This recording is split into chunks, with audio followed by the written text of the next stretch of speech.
lot of small ones. What was that, Drew? Tell me again. A lot of small ones. Oh, tell me again, Drew. Tell me again. I like it so much. Tell me again what you got. What you got? A lot of small ones. Oh, that's really disgusting, Drew. And I had to rush it down my throat. How can you? Oh, my God. How can you laugh at that, Drew? How can you laugh at that? And I had to rush it down my throat. Oh, go ahead and rush it down your throat. And I had to rush it down my throat. Oh. Wow.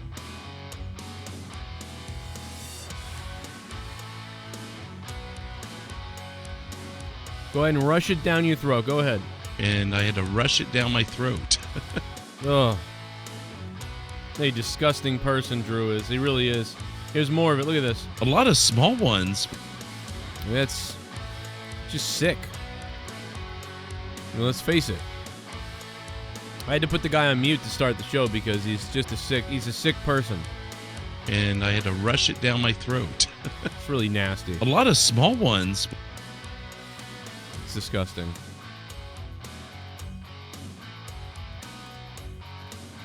What's up, everybody? Welcome to Throwdown.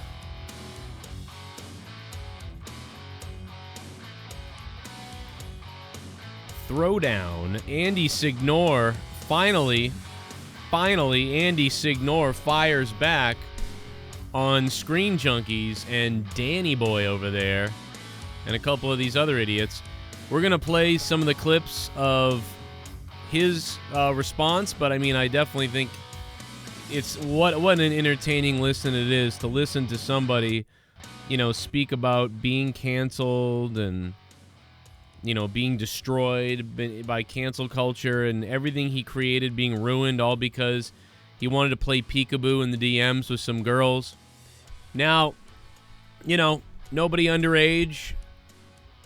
He cheated on his wife. That's no good, obviously.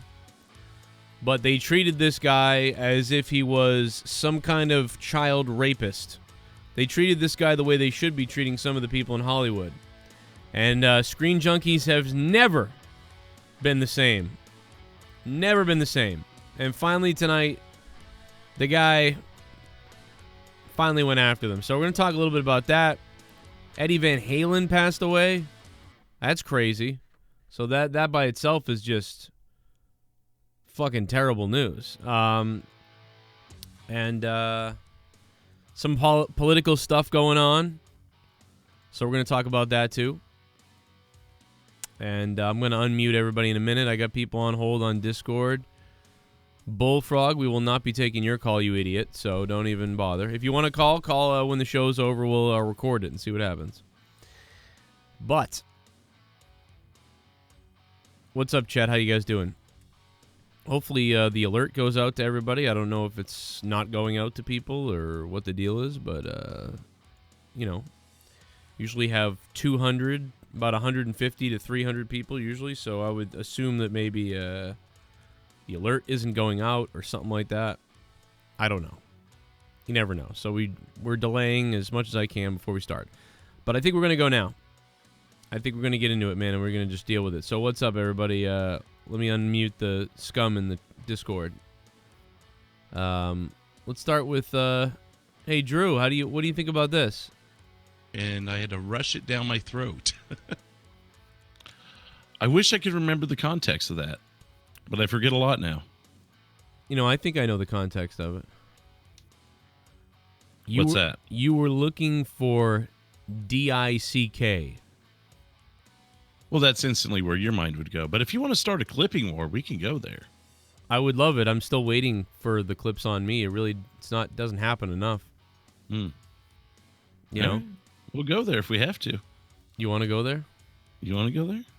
Do you want to go there? No, I asked you first. I mean, I'll go there if you'll go there. The fuck is this?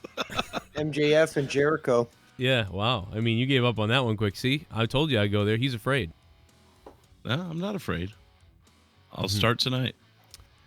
You should start to... You should gobble my carrot. You know that? I'm not going to do it. Pilots. Pilots? Pilots? Let's just go. Oh, well, there were. Actually, How was that? Nothing. What was Go that? ahead, Was Dave. that Jesse fell out of his chair? Again? I've fallen and I can't get up. All right, guys, let's get this energy going here, guys. It's fucking throwdown. Now, you know what? Let's talk about the fact that literally on the 405 there in California, they erected a huge Hollywood-style Trump sign. They did? You haven't seen this yet? Man, you No. can't wait to talk about Trump. Oh my God! Let me quickly send you an image there, Joe. I'm gonna send it to your Skype. All I right. guess. Did you like People my didn't have a reason. Never mind. Did you like my This Trump? happened today. Did you like my Or Trump last video? My Trump. That was fucking awesome, dude. I trailer. loved it. I was kind of making fun of it, but like people were like, "You love him." I was like, well, "It's just a joke." Considering the song that you use, anybody that says Oh that my you God. love Trump would be a moron because you made the perfect sort of parody Yeah, for that. it wasn't even like anything was bad or really good. It was just kind of And And I love it because it's on top of that, it's sort of like rubbing it in people's faces that literally that video was a sort of like propaganda, video by Trump. Not only is he saying fuck you to COVID and shit, but he's also being like, look at me, baby. He's like, it's a total production. And you added on top of it, made it even better because it's even more over the top now. Dude, I was dying when I saw the original. I was like, somebody tweet. I go, wait a minute, he really tweeted this? And someone's like, no, look at his Twitter. And I go over and I hear the music and the flying Apache or whatever he's in. And like, just like. That's the main one. But regardless, yeah. When I saw that first, I was just like, this can't be real. And then when I realized it was real, I was like, this is even better now. Dude, God It was bless like a him for G.I. being Joe hilarious. commercial or something, man. I loved it. The sign is hilarious. What? The sun? I said the sign. I Have you just seen sent you, I sent you the image Oh. on Skype, Joe, but I I- guess Mr. Fishlips here was quick on finding them. Let me see it here. Hold on. I gotta go No, find it. it's I'm a very movie story. resourceful. You are. Wait, it's a statue? Wait. No, It's like the Hollywood sign, but it says Trump instead. Oh, let me go look. Okay. Oh, I see it. They Somebody put that up. I see it now. Oh my God, what the hell is that? That's gonna be on fire in a couple hours, and then they're gonna burn down California because somebody. They've actually already taken it down. Oh, Trying to really? figure Oh, out have who they? took it down. Letters went up sometime overnight Monday and Tuesday morning on Hillside, northbound 405. Unauthorized installation. Oh, workers were on the scene at 9 a.m. to take down the unauthorized installation. Wonder how unauthorized it would be if it was Biden. Or if it Yeah. was if it said BLM, it wouldn't come down. or Yeah. Kamala or something. Yeah. No, I mean, it's no secret that LA is very, very liberal.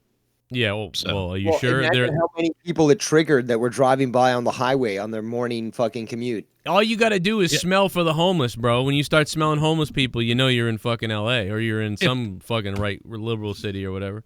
Actually, this article wouldn't be too much different if it said Biden, except it would say, instead of saying workers were on the scene to take down the unauthorized installation, it would say workers are hanging up neon lights to aid in the installation. Yep.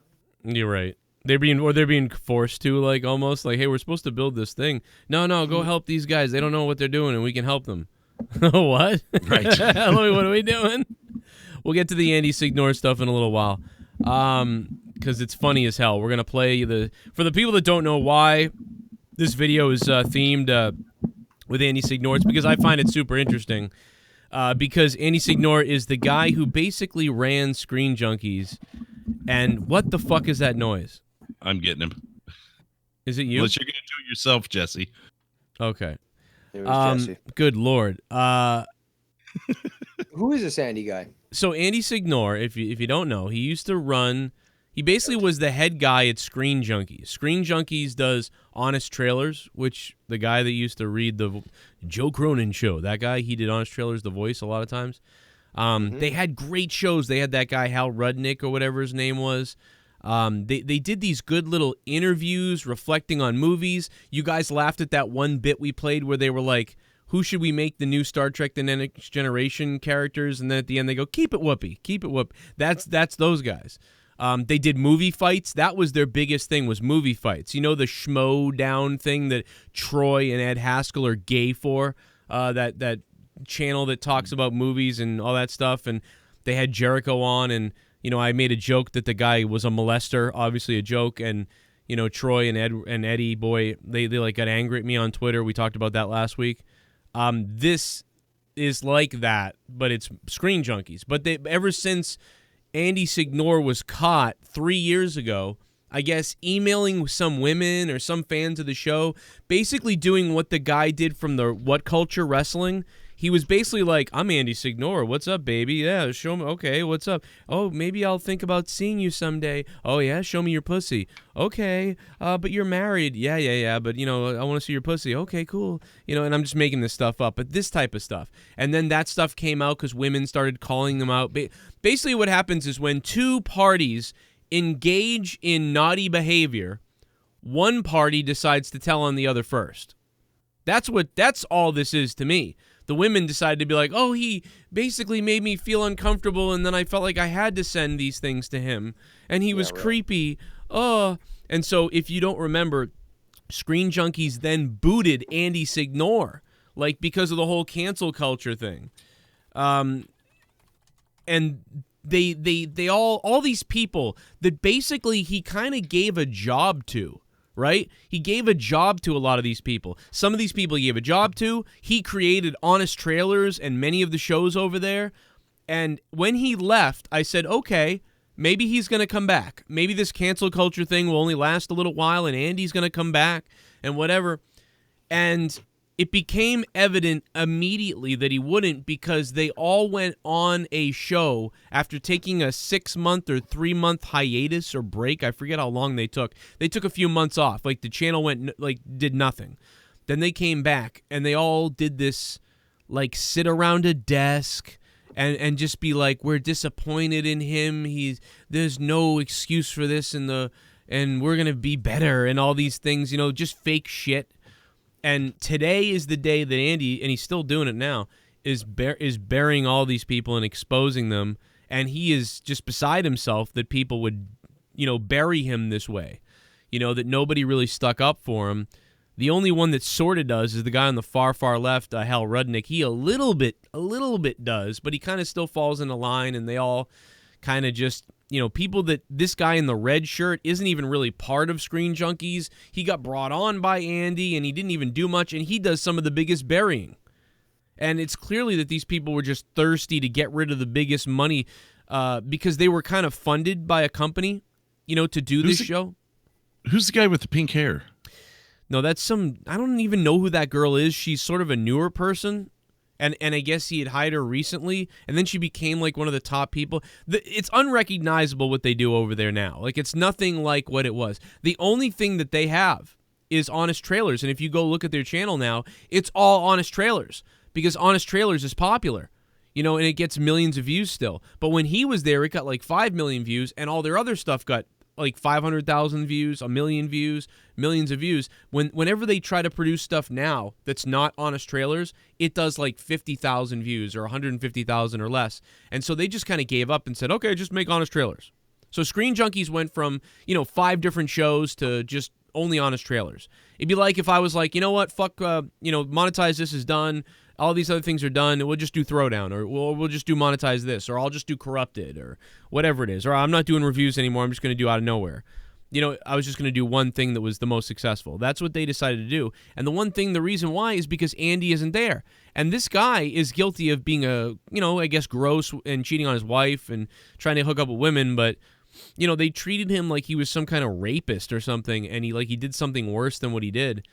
And they kicked him out, and he never came back, and they're all trying to sort of take credit for his shit. And it's like, clearly the channel died once you got rid of this guy. Anyway, that's the shortest version of this story that I can tell. But we're going to watch some of their reaction in this video to just show you guys what SJW culture is like and what bullshit culture is like.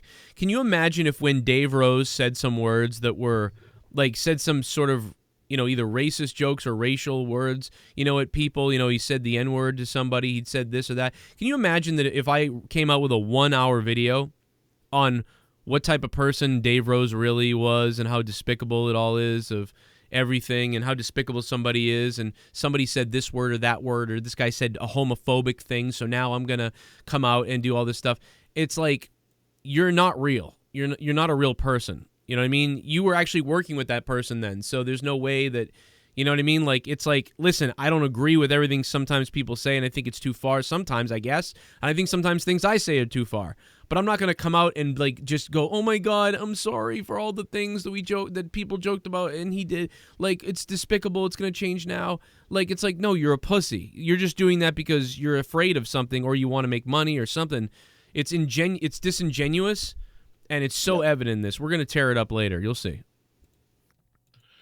So this guy, you said he's kind of similar to the What Culture dude, where he was like grooming people and that. So were these women of age? Well, I wouldn't say grooming because I don't know what grooming is. Wait, like what? Well, like, you compared him to that. Wasn't that what the What Culture guy did? Well, I mean, what, flirting with women in emails? Right, and I mean that's what I remember from it. So yeah, maybe that's what it was. It's basically like I him. thought that was grooming. Yeah, well, I don't know. Like, I mean, I guess sort of taking advantage of your status, but that's not a crime. It's sort of like being like, yo, some girl hits you up and she's like, hey, Andy, like, I hope I get to meet you soon. And then it's like, well, yeah, you should come and meet me. If you ever want to say hi, you know, maybe you could come up and visit the place. Oh, I'd love to visit the place. Cool, like, that'd be great. Let me give you my Instagram. Okay, yeah, I'll give you my Instagram. And then you're like, yo, you have really pretty hair and stuff like that. Yeah, and like, you should come up and show me what do you drink and stuff like that. And then you're like, oh, you know, why don't you come up here this weekend? Maybe we can have some drinks and do something weird, you know. And then the girl's like, oh, I don't know, I mean, you're kind of married and stuff, aren't you? And then he's like, yeah, but I'm the guy at Screen Junkies. Like, I can do whatever, you know. I just do whatever I want. Everybody knows. Nobody held a gun to her head to fucking get involved with that shit. Exactly. So it's just bullshit. I mean, you can go. So they were of age. Oh yeah, there was no underage people. No, if you oh my God, I wouldn't be. Yeah, Well, he's who the fuck cares? Well, he was So he was canceled so for he's an this. He was canceled for this. Yeah, Bill Clinton wasn't. No. Well, sure. Yeah, I know, it's kind of weird. Well, the Republicans tried to cancel him, but that was it. Well, I honestly don't think Bill Clinton should have been removed from office for that. There's a million other things he could have been removed from office for, but yeah, I don't care if you got blown in the Oval Office. Right. I don't care if you got blown by fucking probably Al Gore. You know, I mean, if Al Gore's willing to fuck Tipper Gore, why wouldn't he fuck Bill? You know, what the fuck's the difference? Like, you're willing to fuck Tipper Gore, but you won't fuck Bill? You got a she-beast in your closet, bro. You should see Jeb Bush's wife. Oh my God, talk about a troll. Disgusting. Really? Ugh. I mean, he looks. Look it up, dude. Just look up Jeb Bush and wife. Oh, you know what? I think we did this before. We did this on the show before. Yeah, because I was like, oh no, I don't want to be mean, you know. Oh my God, he is the most. This guy. You thank God this guy didn't become the president. This guy is is that thing even real? How insecure is this guy? You know what I mean? How insecure? This looks like a giant Cabbage Patch doll.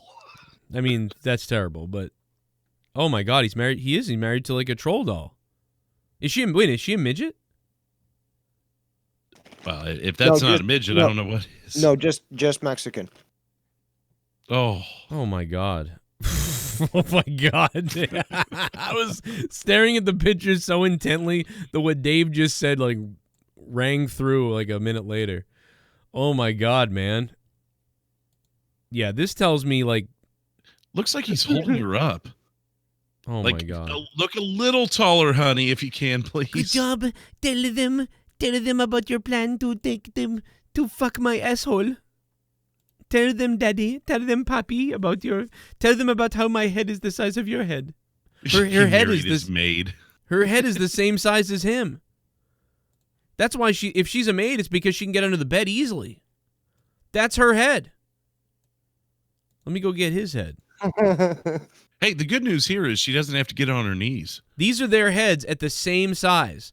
So, like, proportionally the same size, the same square cutout. That's their heads. She has a gigantic head and a quarter of his body. Holy hell. I mean, Jesus Christ. She should, I mean, just unzip your pants. It's a dick suck every time. Man, Jeb Bush looks like he's about fucking 5 more points away from being on the spectrum. You know? How small is this guy's prick? How the hell did she get over the wall? Dude, she's going under the wall. This bitch is digging under the ground. Yeah, the Bush family has incest written all over it.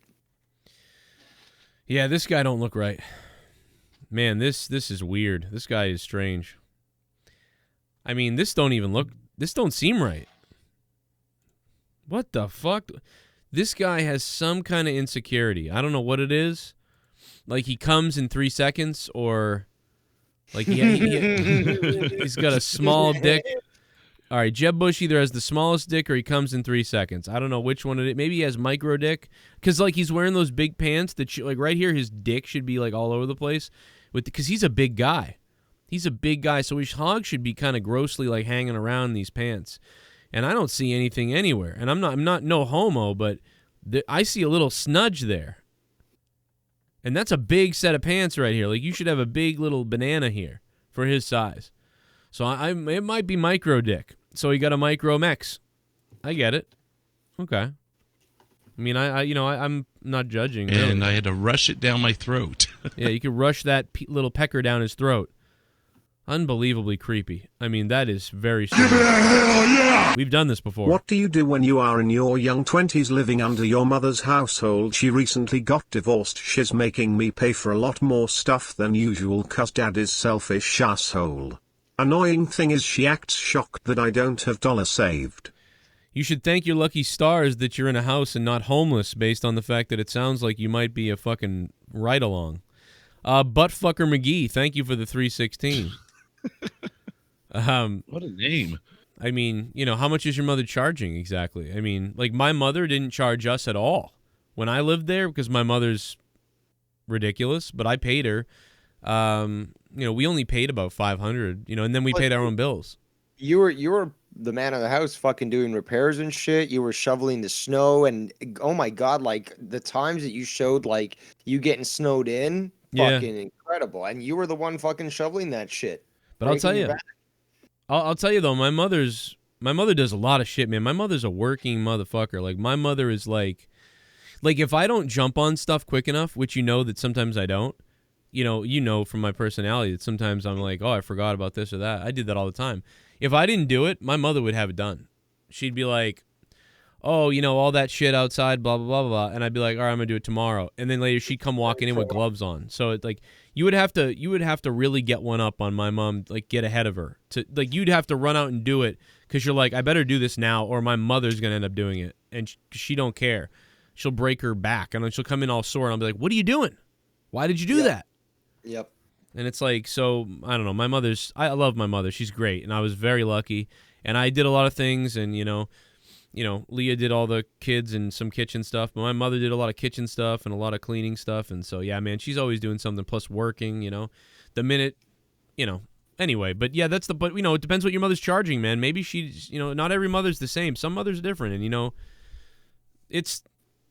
You're lucky that that your mom holds you to a standard, though. If you listen, you're gonna pay. You're like a motherfucker, You're gonna pay for this shit, but it's probably cheaper than somewhere else, so that's probably good, right? Just tap on her door every couple weeks and get it, slide into bed with her, and get the money out of her, sexually. Come on. Where am I living? No, Where am I living? Oh. Where am I living? Right now. I came here for the orgy, baby. I hope I'm not late. Clam Baked is here. What's up, Clam Baked? Yeah, man. Talk about aging, bro. You look all different. You look like a big boy now. Clam Baked. I saw you the other day on your stream. Shaving that head now, huh? What up? A lot of small ones. All right. It wasn't only Eddie Van Halen today. Johnny Nash also passed away. I can see clearly now. Tears on my pillow. I can see clearly now. My soul is gone. Wow, 2020's really been unforgiving. That's I mean, to be fair, he was 80, but still, about an hour ago. Well, no, there's one from about 4 hours ago. I have claimed another dead singer. Well, Satan claims he's down below with him. You think that, he's really down below in hell? I think Nash is down in hell. I don't think that guy. There's no way Eddie Van Halen could be. Peace. By the way, I've got to call something out, Joe. Earlier when you did your live stream, I know you were kind of caught off guard because someone walked in and they were like, "Who the hell is he?" I was all fucked up. And you referenced Billie Jean. Of all the things that Eddie Van Halen did in his life. No, I beat it. I referenced beat it. Beat it. I'm sorry. Well, But because still, the guy I'm like, said, I don't oh my know, I don't God. know who he is, and I'm like, well, you did beat it, Michael Jackson, that. I don't know what. Oh, so you were thinking the most popular thing that you could. I don't know. point Yeah, out, well, basically. if you don't know who Eddie Van Halen is at all, and you say like, I don't know anything about him, I'm like, well, okay, well, maybe do you know about like Michael Jackson? Do you know the song "Beat It"? Like he fucking did that, and allegedly he kind of took that song over, apparently too. That's the story, is that he took the fucking thing over almost and like rearranged it on his own, and then they ended up using that. Nobody ever said like that's not the original way we had it, and it was just used. Now I don't know, I could be wrong about that, but that's what I heard a long time ago.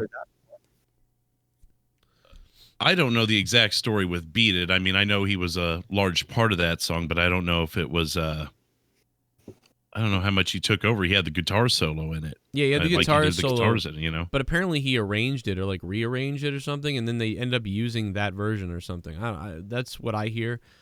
I don't know. It could be anything, but I just know that the guy, he's on that song, and maybe that would make the guy go, oh, cool, that's him. Okay. I mean, obviously he's known. That's like, that's like a side thing that he did. That's like frosting on a cake of glory. Well, he always Well, said. like ask him if they've seen Little Nicky. It's like right in the beginning of that movie, yeah.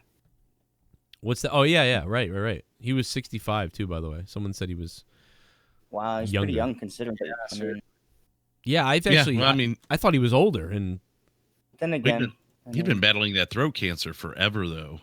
It's been maybe 12 years why or is something. everybody getting throat cancer? It's got to be from going down on bitches, right? hey, fuck it. I'd imagine with him it was 3 packs a day, but who's keeping count? Well, there is some truth to that about the HPV, Right. HPV vaccine and human Human papillomavirus. papillomavirus. Thank you. That apparently does cause cancer, both in the women that get the vaccine in their vaginas, but also those like Douglas was his name, Michael Douglas, who went down on fucking Catherine Zeta-Jones and actually Right. got fucking throat cancer from it. Yeah, it's for real, dude. When you go down on, it's licking the vagina, man. Like if a girl's banging a dude and she gets HPV, I forget what strain it is because there's like over 100. Few. There's over 100, but say if one of the women gets one of those for certain ones, then it's living in their cells or whatever. Then you're going down on the chick.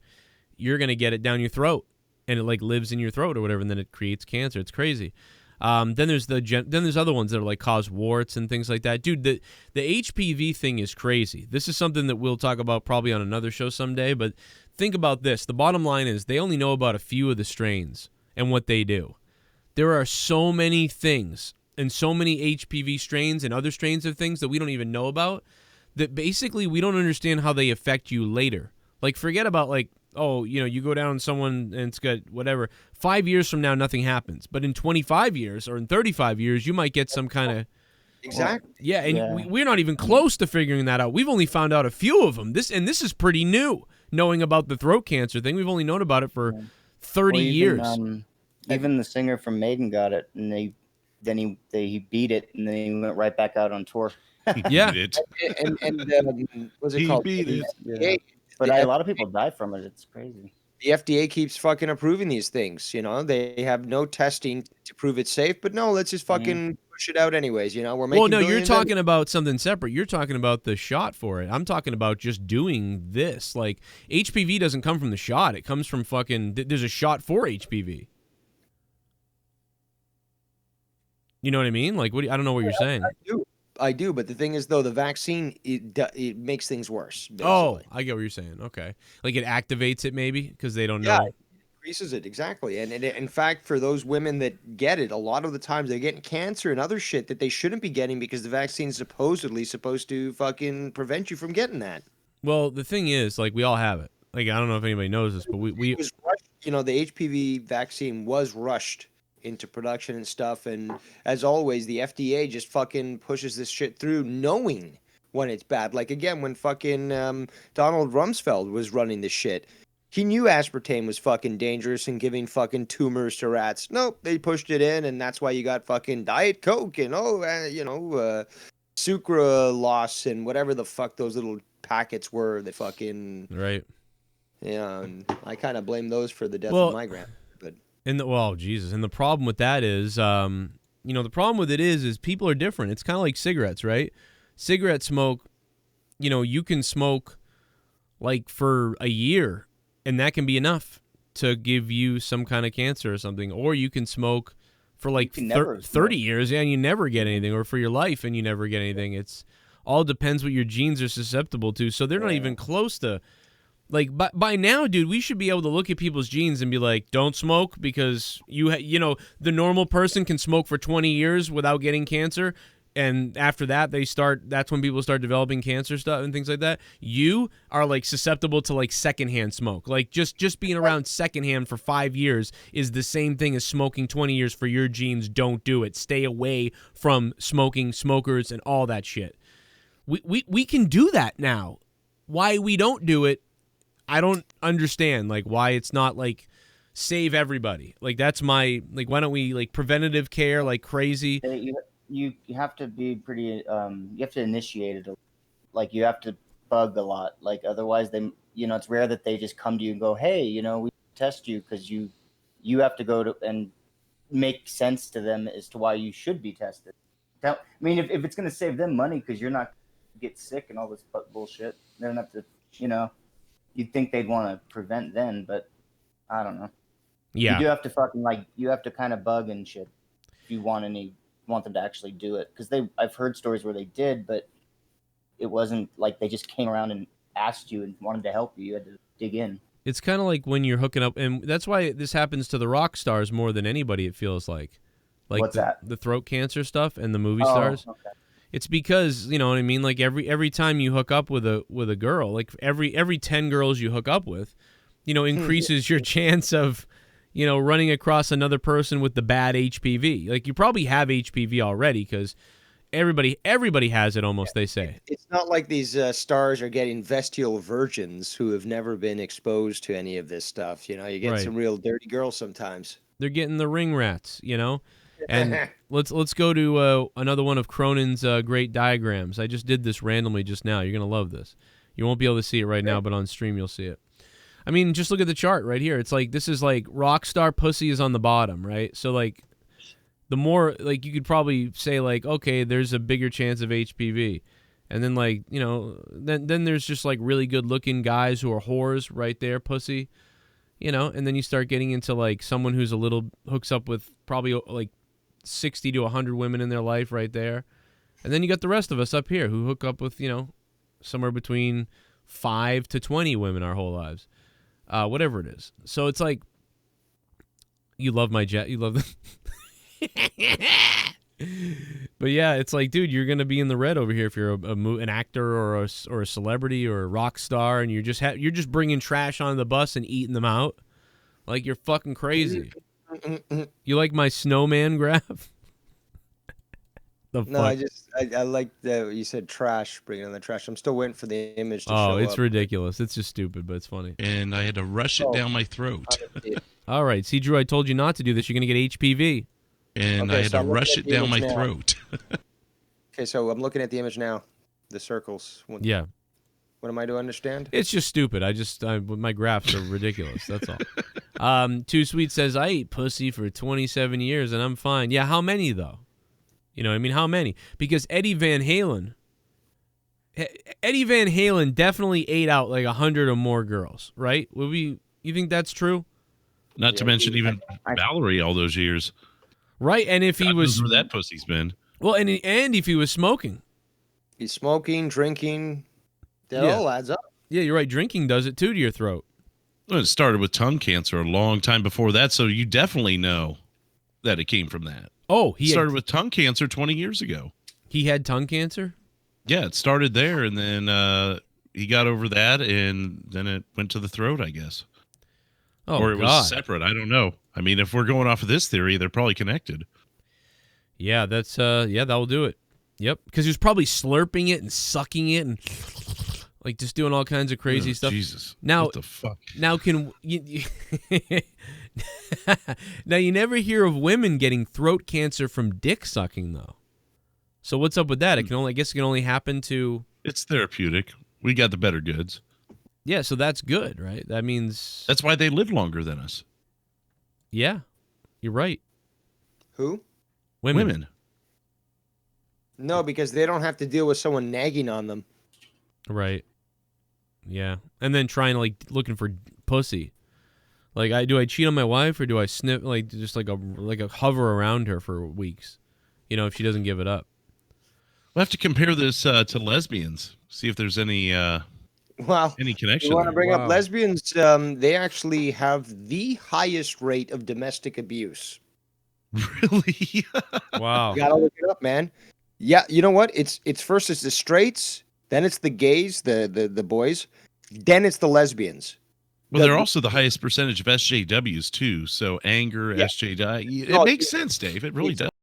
No, but not only does it make logical sense, if you look up the FBI and CDC statistics, it actually goes to show that, and there's been, and this is crazy, but there's a lot of times where, the CDC actually reports these facts as well. But basically, there's been times where women, lesbian women have been raped by their own partner. Whoa.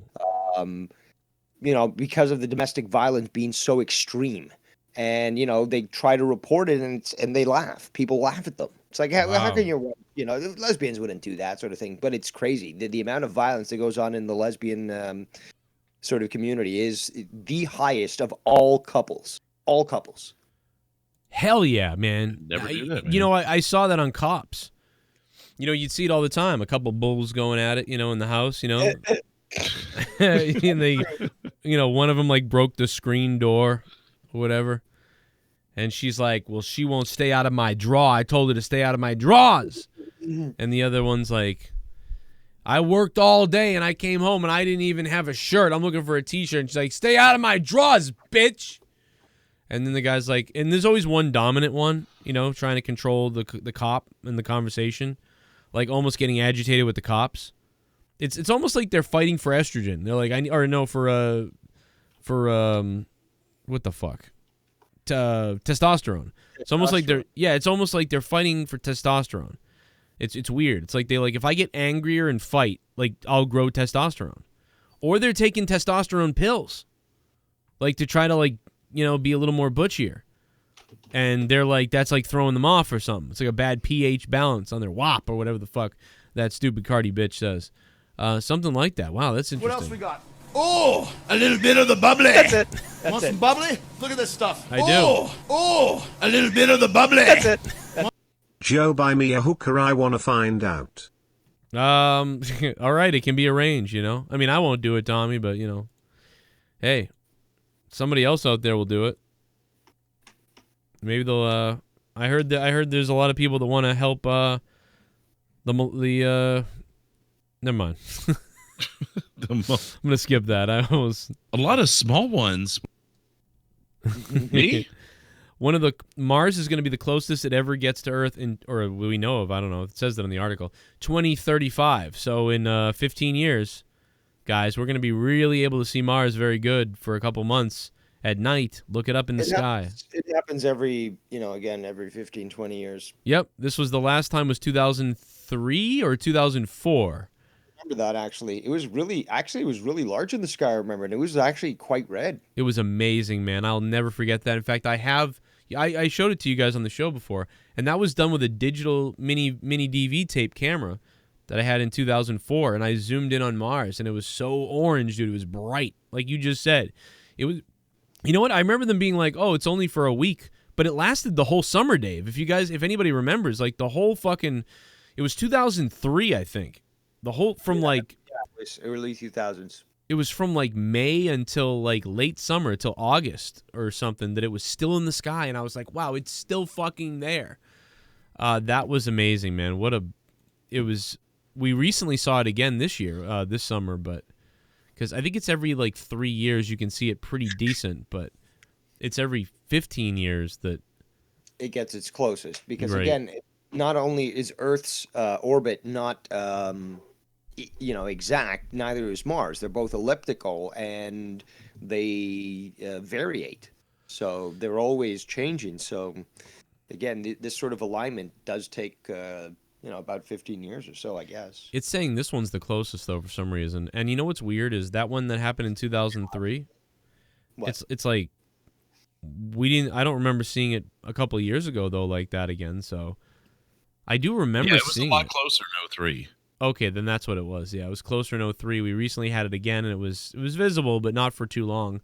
And even this year, we saw it a little bit. But yeah, Actually, in 03, I just found it here. In 03, it was actually the it says the minimum distance, so I would imagine the closest it possibly could be. oh, Yeah, exactly. That's when it's the closest. When it.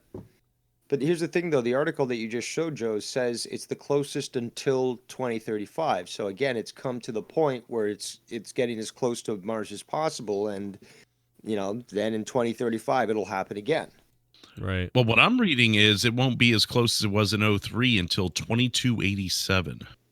Oh, really? Whoa. Well, I won't see that. I guess I should have stared at it a little longer in 03. Well, had you known. Well, I won't see that. That was great.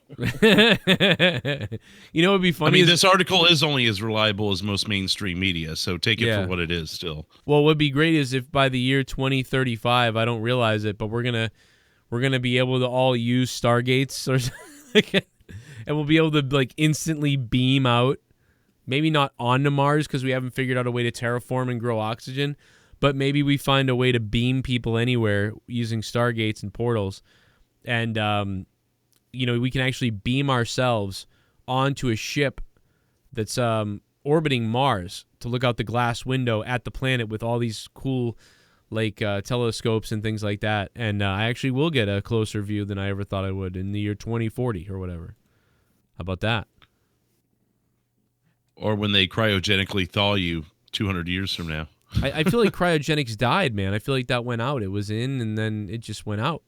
No, it's Well, still- hey, if it works someday, Ted Williams is he's ahead of all of us.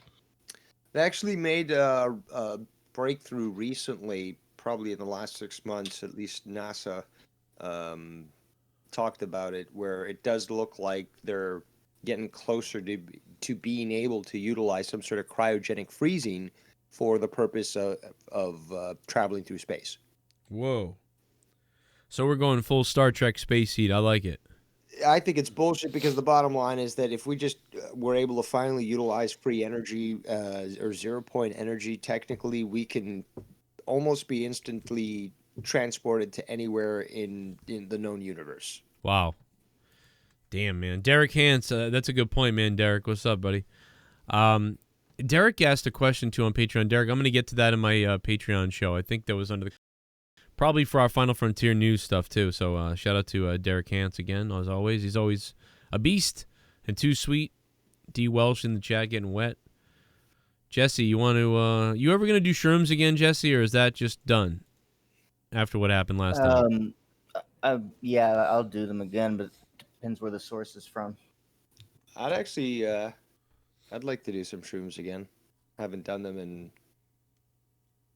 I mean, these the ones I got last time were from people that did things that I had no idea. Whatever, I have no idea what those other things were. It's like I'm like, I like it when the people just specialize in like hallucinogens.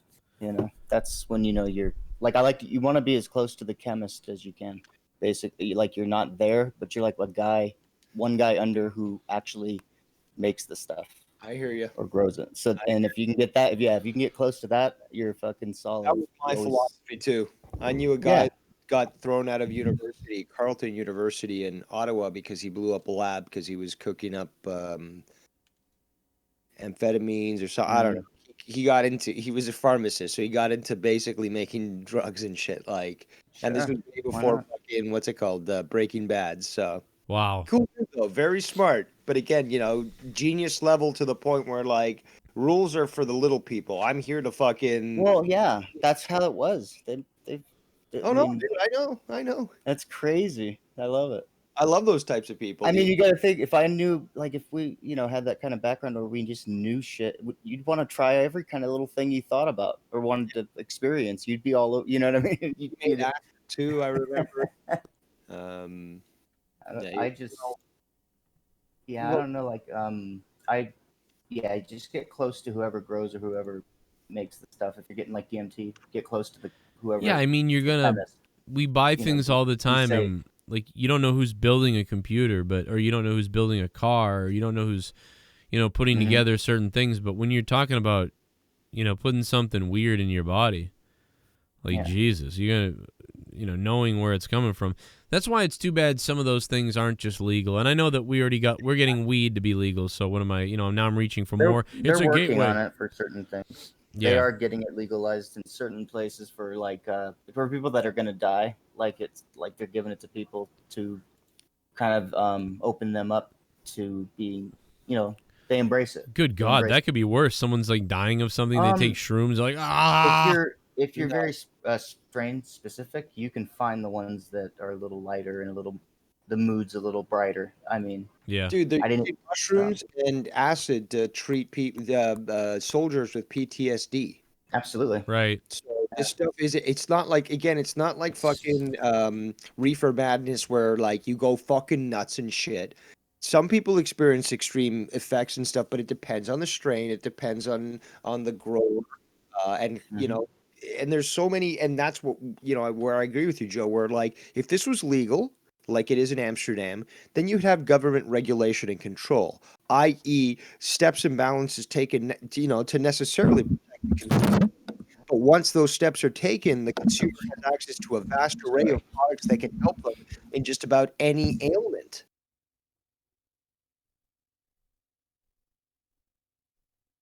Okay. Oh, sorry. What's the other one? They're using the other one too. Not.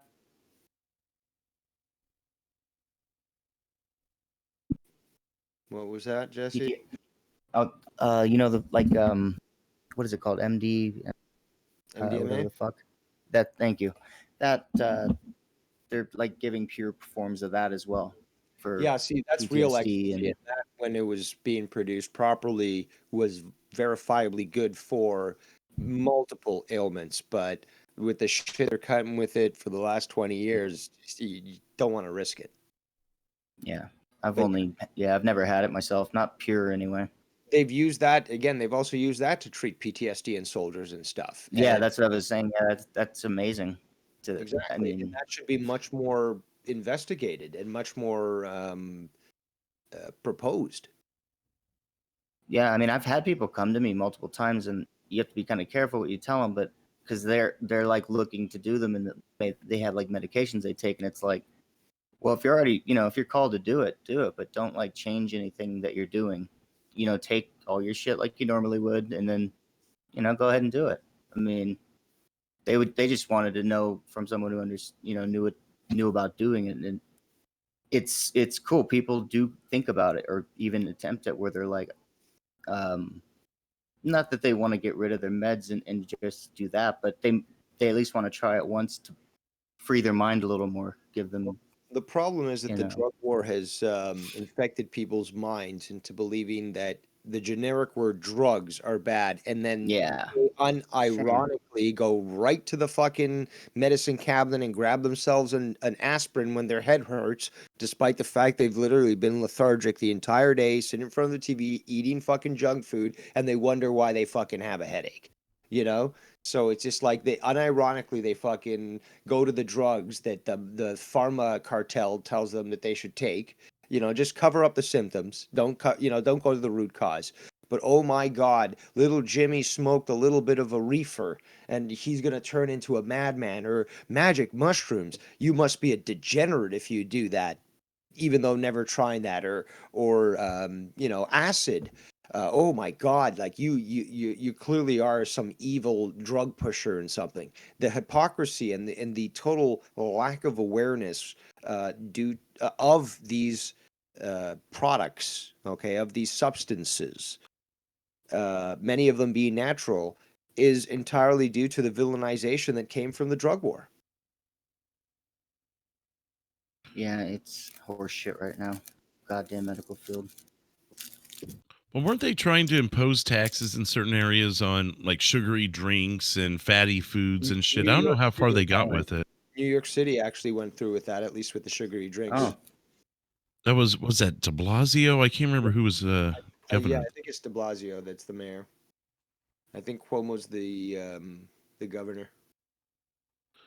Right, but I thought this was several years ago where it might have been someone else. I don't know. I can't remember. Nevertheless, I mean, I don't know. I'm kind of torn on that one. I get it, and it makes sense, but at the same time, I don't know. The big thing is that there should never, first of all, big government is bad. Anybody of a right mind should know that. Second is that the government has no right to act like a nanny state and tell you what's good or bad for you. Okay, now they do have the responsibility, not the right, not the dictate, but the responsibility to say, oh, your conduct, driving erratically on the road, is a danger to the rest of your citizens. And Right. since we've been tasked to protect the citizenry, we're going to have to pull you over and issue a ticket. It has nothing to do with what you do in your own personal life, where you get home from a long day's work and you have joint pain. And instead of being addicted to pain pills and all this other garbage that keeps you addicted and sick, you go for a doobie. You take fucking a few caps of some mushrooms. You take a fucking little square of fucking acid. And your problems go away. You're able to go on with your life. You're not getting high and going out and fucking causing a disturbance.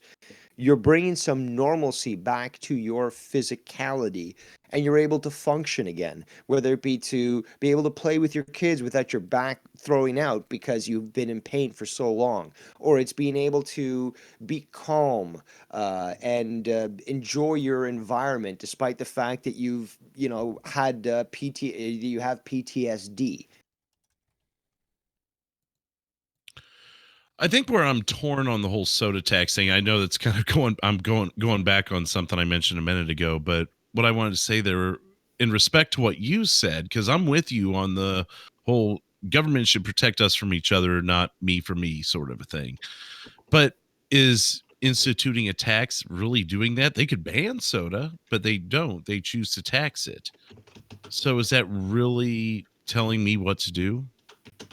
Or was I misunderstanding where you were going with that? What's that, sorry? That the soda tax isn't restricting people from having soda. Because I do agree with you on the whole government shouldn't protect me for myself sort of thing. Well, they've banned certain size drinks. It's not full out like this substance is banned, Yeah. but it is, this substance in certain quantities is banned.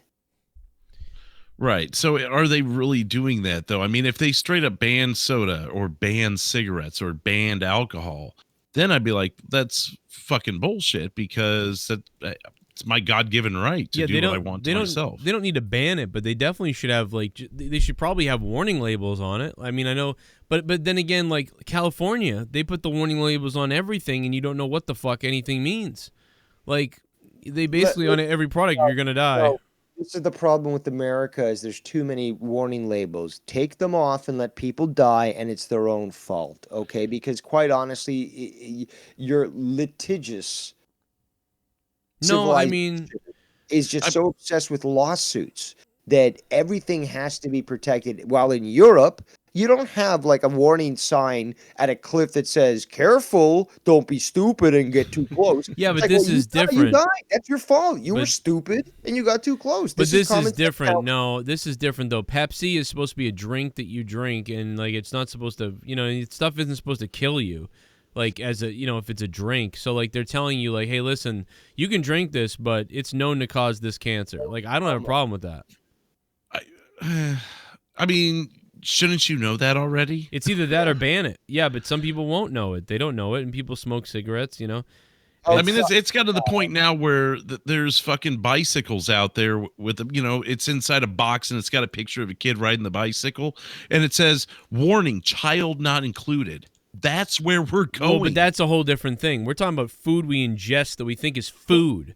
But the it's ingredients are on the back of the label. It's not like anybody's stopping anyone from either trying to pronounce any of those words that they can on the back, or realizing, there seems to be a lot of artificial ingredients in here. Maybe I should go do some research before I consume it. I mean, yeah, you could do that, or you could ban it right outright. No more Pepsi.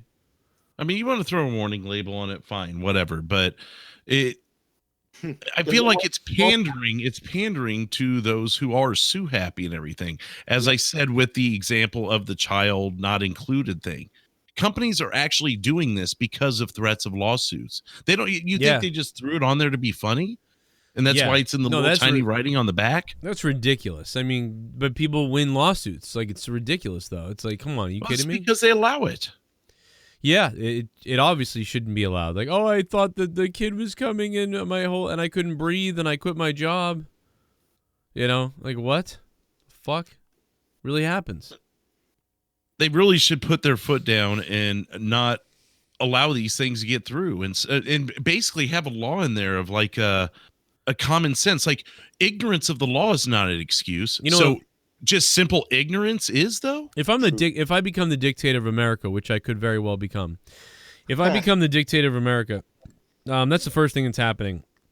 I'm gonna ask specially for all those cases to come to me. I'm gonna be like, excuse me, ma'am, like, what's the problem? And she's gonna be, well, I'm suing him because, you know, I thought for weeks that I was going to not only receive this bicycle, but this child as well. And I'm unable to have babies and blah, blah, blah. And then when it didn't come here, I was unable to work. I'm throwing up every day. I'm shaking. I'd be like, listen, we're going to take care of this right now. Come back to my chambers real quick. Come here. And then shoot her in the fucking head. There, one down. What's next? We'll fucking take care of shit when I become the dictator of America. Let me tell you that. I'll take care of these fucking people. I'll give them a third eye right above their nose. And then I'll hang their head in my room like a trophy. And I'll call it the fucking trophy fucking champions of weakness. All right? Then this country will start to grow some balls, okay? We'll make the Mongols look like fucking goddamn seagulls, okay? We will fuck people up, and we will scare people, and we will become the most dominant place. Everybody will get health care. Everybody will get beaten again, like if they need. Who's a fucking, the kids like, oh, I want to go to college for free. They're just gonna beat the shit out of you. It's gonna be crazy, man. You're gonna line them up against the wall. It's gonna be a lot of fun. We're gonna knock down the wall. Fuck the wall, you know, come in here illegally. Oh my God, they're coming over. Like, oh, we gotta put up a wall. No, we gotta put up fucking a couple of crazy Texas Southern people on fucking crow's nests. Okay, with fucking we got too many bullets in this country. We need to get rid of some of the bullets. We'll take care of it. We got shit from the 80s still flying around on some of the shelves in some of these goddamn gun stores that they're pulling out. No. That's a good point. We'll get this shit out of here. We'll start cranking out more lead than you ever seen before. The Earth's core is full of it. And guess what? The people of America want some of it in their fucking firearms. All right? We will take care of this shit. No wall needed. And we'll pay Americans to do it, too. How about that? Creating jobs. Joe Cronin, dictator, 2020. Let's go. 2024, I'm sorry. We'll give it another 4 years. See what happens. Get back there. Still time to be written in. Yeah, and guess what? We'll get people in the country who want to come in the country legally. You're Mexican, you want to come in the country, we'll get you in here. We'll get you in here legally. Don't worry. We will. And there'll be no reason for you to be so desperate that you have to run across the fucking goddamn Rio Grande. I don't fucking think so. It's not gonna happen. I'm looking at the thumbnail, seeing you in the bottom left corner of that thumbnail going, this motherfucker is president. Look at that. Could you imagine you dressed like that, standing up in front of the fucking White House? Right, exactly. And there'll be no fucking kid. There'll be no more kids in cages and hysterectomies and people waiting in lines and desperate. No, they'll get into the country easily because we'll have things set up so they can do it. And the ones that decide for some weird reason that they want to skip the free ability to get in the country the right way, and they just run across, fucking like it's fucking. We got them. There's no wall. There's no fucking trillions of dollars. And you feed the homeless at the same time. Exactly. We'll feed the homeless Mexican thighs. Like, it'll be fucking unbelievable. Like, we'll tell them it's pork. We'll be like, yo, come line on up. Come on, line up, you son of a bitches, all you liberal Austin, Texas people, and all the people from seasoned with those habanero spices. Bah! It's great. Right on the lips, man. We'll tell them, we'll be like, here's some beans and here's some pork. You like this pork? This shit's coming from a pig that you don't even understand. Meanwhile, it's coming from fucking Carlos. All right? It's fucking real simple. No more homeless. And we put all the homeless people that were homeless in huts right on the border. Scare the shit out of anybody who wants to come over here. Imagine if you put fucking 9 West and half of downtown L.A. on the fucking border in free little housing. No one's coming into this fucking country, pal. Like, oh shit, man, this place is a shithole. Let's get back to Mexico. Yeah, all the crackhead white people on the border, fucking on bath salts. That we'll give them bath salts like the government gave black fucking neighborhoods HIV back in the day. We'll give fucking these homeless white people bath salts. Okay. You imagine a bunch of fucking white people on bath salts? So look at the fucking zombie apocalypse. Mexicans are like, let's see if we're gonna get to America. All the fucking white people you see without shoes on running around, their t-shirts are torn, they're almost look like they have blue under their eyes. Look like fucking Brazil on the border of America and Mexico. Okay? We'll give everybody fucking whatever that cat disease is. The fucking mononucleosis or whatever the fuck it is. It's not the name, but whatever. You know what I mean. It's toxoplasmosis. We'll give everybody fucking toxoplasmosis. Fucking, we'll feed them humans, and we'll fucking give them bath salts. Okay? You want to come to America? Come on over. If you can get by fucking World War Z. You just pulled the Tommy C. Did I? Yeah, you did. Well, we're a little alike, so what can you say? I like you. Saw a video the other day. It was titled "Bath Salts Are Back in 2020." The dude had a raw rack of ribs and was just tearing into it. Yeah, see, and they're eating humans. Oh my god, they're coming back. And we can geoengineer or like bioengineer fucking bath salts so that these people enjoy the taste of humans. Like, you don't think we can make zombies real? Joe, remember the Firefly TV show? Yeah, the one season they had, it was great. Yeah, remember the Reavers? Mm-hmm. The enemies that fucking would eat flesh. And, yeah, well, that's people on bath salts. Absolutely, dude. Yeah, that's really it. And if you target them towards human flesh, God, that show is great. Gary Anderson in the chat says the homeless will shit all over the border. So it'll just be a line of shit. Yeah, they'll be just shit. You're going to have to get by shit. You're going to have to get by... the streets of San Francisco, where they actually have an app to track where the shit is. And literally, if you look at the map, and this is hilarious, just Google it. It's literally the entire map is just full of shit. Oh, man. Just have these guys lined up across the border, and if they find a new hole that hasn't been plugged yet on that map, they get a free hamburger or something. When you come to San Francisco. It'll be raw, of course, because, the bath salts. See, my theory is San Francisco isn't full of shit because of all the homeless people shitting everywhere. I think it's from all the butt pumping. That's what I think it's from.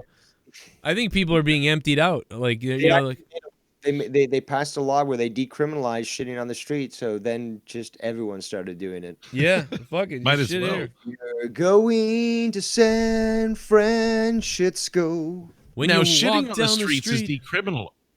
That's decriminalized, but is indecent exposure, though. I went to San Francisco, and all I got was this lousy tuberculosis. San Francisco there, Drew? What's that? You ever seen the pictures of the gay parade there in San Francisco? You want to know if indecent exposures are banned? Oh man, I could only imagine. What is it? Instead of hands across America, it's dicks across America. They just insert into each other all the way down the street. There's literal fornication. Oh, fuck yeah, baby. And there's kids there though. That's dicks across the Golden Gate Bridge. Just have a line of them inserted into each other. Well, that's why people are getting the fuck out of there, man. Do you want your kid walking down the street seeing people fucking and shitting? With the fucking cockpitting or something? What? There's something about like where they put the foreskin, where they join their dicks and then like one puts the foreskin of their dick over the other so they're like connected. And they're like running back and forth like la la la la la. Tape. I don't know. It's just some weird thing. Fuck yeah! What a great idea. I think it was Rogan. What are they like creating Megazord or something? Just I don't know. The gays are weird. They've got weird names for their. Yo, I took a shit in downtown San Francisco and in Alameda, and I took a shit on the fucking goddamn fucking train tracks of that trolley-looking faggoty fucking... I left a review on Yelp of the alley that I took the shit in. Would recommend. Fresh paint. Good cover, nice breeze. Would recommend again. Oh, man. But it's really bad in L.A., too, you know. It's all bad over there. No wonder Rogan left. Nobody wants to be around this. You know, nobody wants to be there. Mega queer. By the way, I'm just joking. I do love the gays. It has nothing to do with them. It would have been... Well, actually, it has something to do with them, but it's not from the butt pumping. But your dick is getting dirty, probably. You know? I mean, just saying. At some point, you're getting nasty in there. Like it's I don't know. You might have gone a little too far. You know, when Ed's chat saying "What the fuck," you know, you might have gone far. That's true. The Japanese are known for having actual vending machines with used panties. So yeah, baby. That's you get that. You lick those panties up, you get HPV. Be a good time. Oh, listen to this. Smell like HPV pussy. Perhaps the sushi is actually boosting their immune systems and preventing them from coming down with that. Well, then I hope it's working for me too, man, because I've had tons of sushi, especially since this place discounted the whole fucking... You had a ton of sushi and a ton of pussy, so you want to make sure that you well, you keep your throat in check. I've only eaten out like fucking... No, but I mean like with Leah's, in the sense that you're not shy about the fact that you are actively pleasuring your wife. No, I mean, yeah, exactly. But it's like it's been her for like 12 years, or 13 years. But so I mean, it doesn't matter how many. It's the fact that you're constantly active. That's true. I think it's more. I feel like it's more dangerous when it's like random girls all the time. Exactly. Because it's like if you lick pussy of 80 different girls. Like, you're probably getting different versions of HPV, like tons of them. So eventually you're going to get the one that fucks you up. It's rolling the dice. And yeah, you could lick one person and then you get it. Bad luck, whatever. But it's the odds. It's like COVID. Like, you know what I mean? If you fuck around in an area. Jesse was saying about being, knowing your dealer, knowing, what your wife is consuming and her health level and stuff, you also are more well aware of these sorts of risks and such. Exactly, yeah. Yeah. And vaccinations and all that sort of thing. So I really want to go into this Andy Signore thing, but I'm saving it to the end, everybody, because I'm going to basically because I'm going to play a lot of clips, and it's like we're going to be looking at a lot of clips, So, Joe, tell me this. I'm a little interested, as I'm ignorant on the matter, about your knowledge of sushi. So I started eating it because I think the year was 2007. It was my last year single, and I was out with some random people, girls, and I said, like, it was something like that had to do with basically, like, let's go over to the sushi restaurant over there. And I really never cared for sushi or tried it much. I think I'd tried it a little bit, like twice in my life. Like, I took little nibbles of a certain, I don't know what kind, and I was just like, I don't think so. And, so it was 2007. We're drinking, like, in a little group of us, and we go up the street. We go to the sushi place, and the girls are loving it and whatever. And I'm like, man, let's just fucking order this shit. It was, and it's something that I actually really miss, because it's not often that you're trying something you've never done before and you feel like a big adult and like you're doing something whacked out kind of. Like, and it feels like you're taking a chance and you're experiencing something new. It's a feeling that I don't know if I've felt too many times since then. And so, I just ordered shit. I didn't know what I was ordering. And I ended up tasting it and I was like, my God, this shit is fucking good. I can't believe how good this shit is. And from then on, I just ordered more of it and different kinds of it and more of it. And, and when I met Leah was like, no, I'm not eating sushi. Like, fuck you. And I eventually got her to try it. I don't know how. I think she was drinking, probably, is what happened. She was drinking. She's like, I'll have a bite of that. I guess I'll try it. And then she ended up really liking it. Then it became like, take me out for dinner at sushi. And then it became a thing between both of us because we both love it. But it can be expensive. I mean, the good stuff is, too. But luckily, right now, because of COVID, it's wicked cheap because the people are terrified of going out of business because nobody wants raw fish from somebody at this time. But as far as sushi goes, man, it's all of it. I like it all. Like the sashimi, the sashimi's like just the fish. There's no rice. There's no anything else. And then there's, the maki, which is usually that kind of like, the rice is wrapped around it, that type of thing. And there's so many different kinds, man. I don't really like the vegetable stuff, like which is like the white people stuff, like, give me the cucumber rolls or the California rolls. Those things are shit. Like, I mean, I'll eat that, but that's not, to me, that's not even anything. That's just putting fucking vegetables in rice.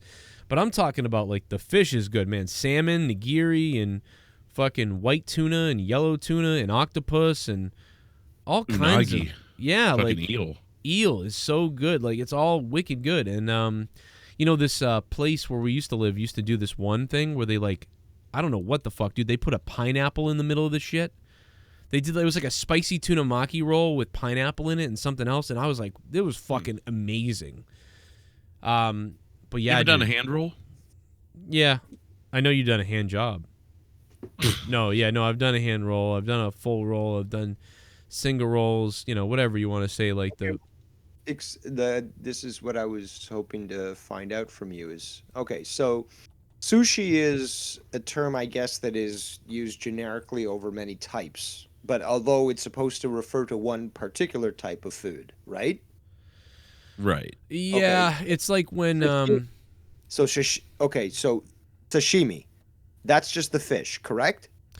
Yeah, sashimi is just a slab of the fish. Yeah, like just the fish cut up. Okay, so that's sashimi. Now, maki is something that's been rolled, correct? Right. So like that's the one that most people are used to seeing, like at a gas station, maybe, or they feel like they've seen mostly. So it's wrapped in rice, not in seafood. In what's it called? Usually seaweed? people call it seaweed. Yeah, like the black tape looking stuff around it. Seaweed. Yeah, is that so?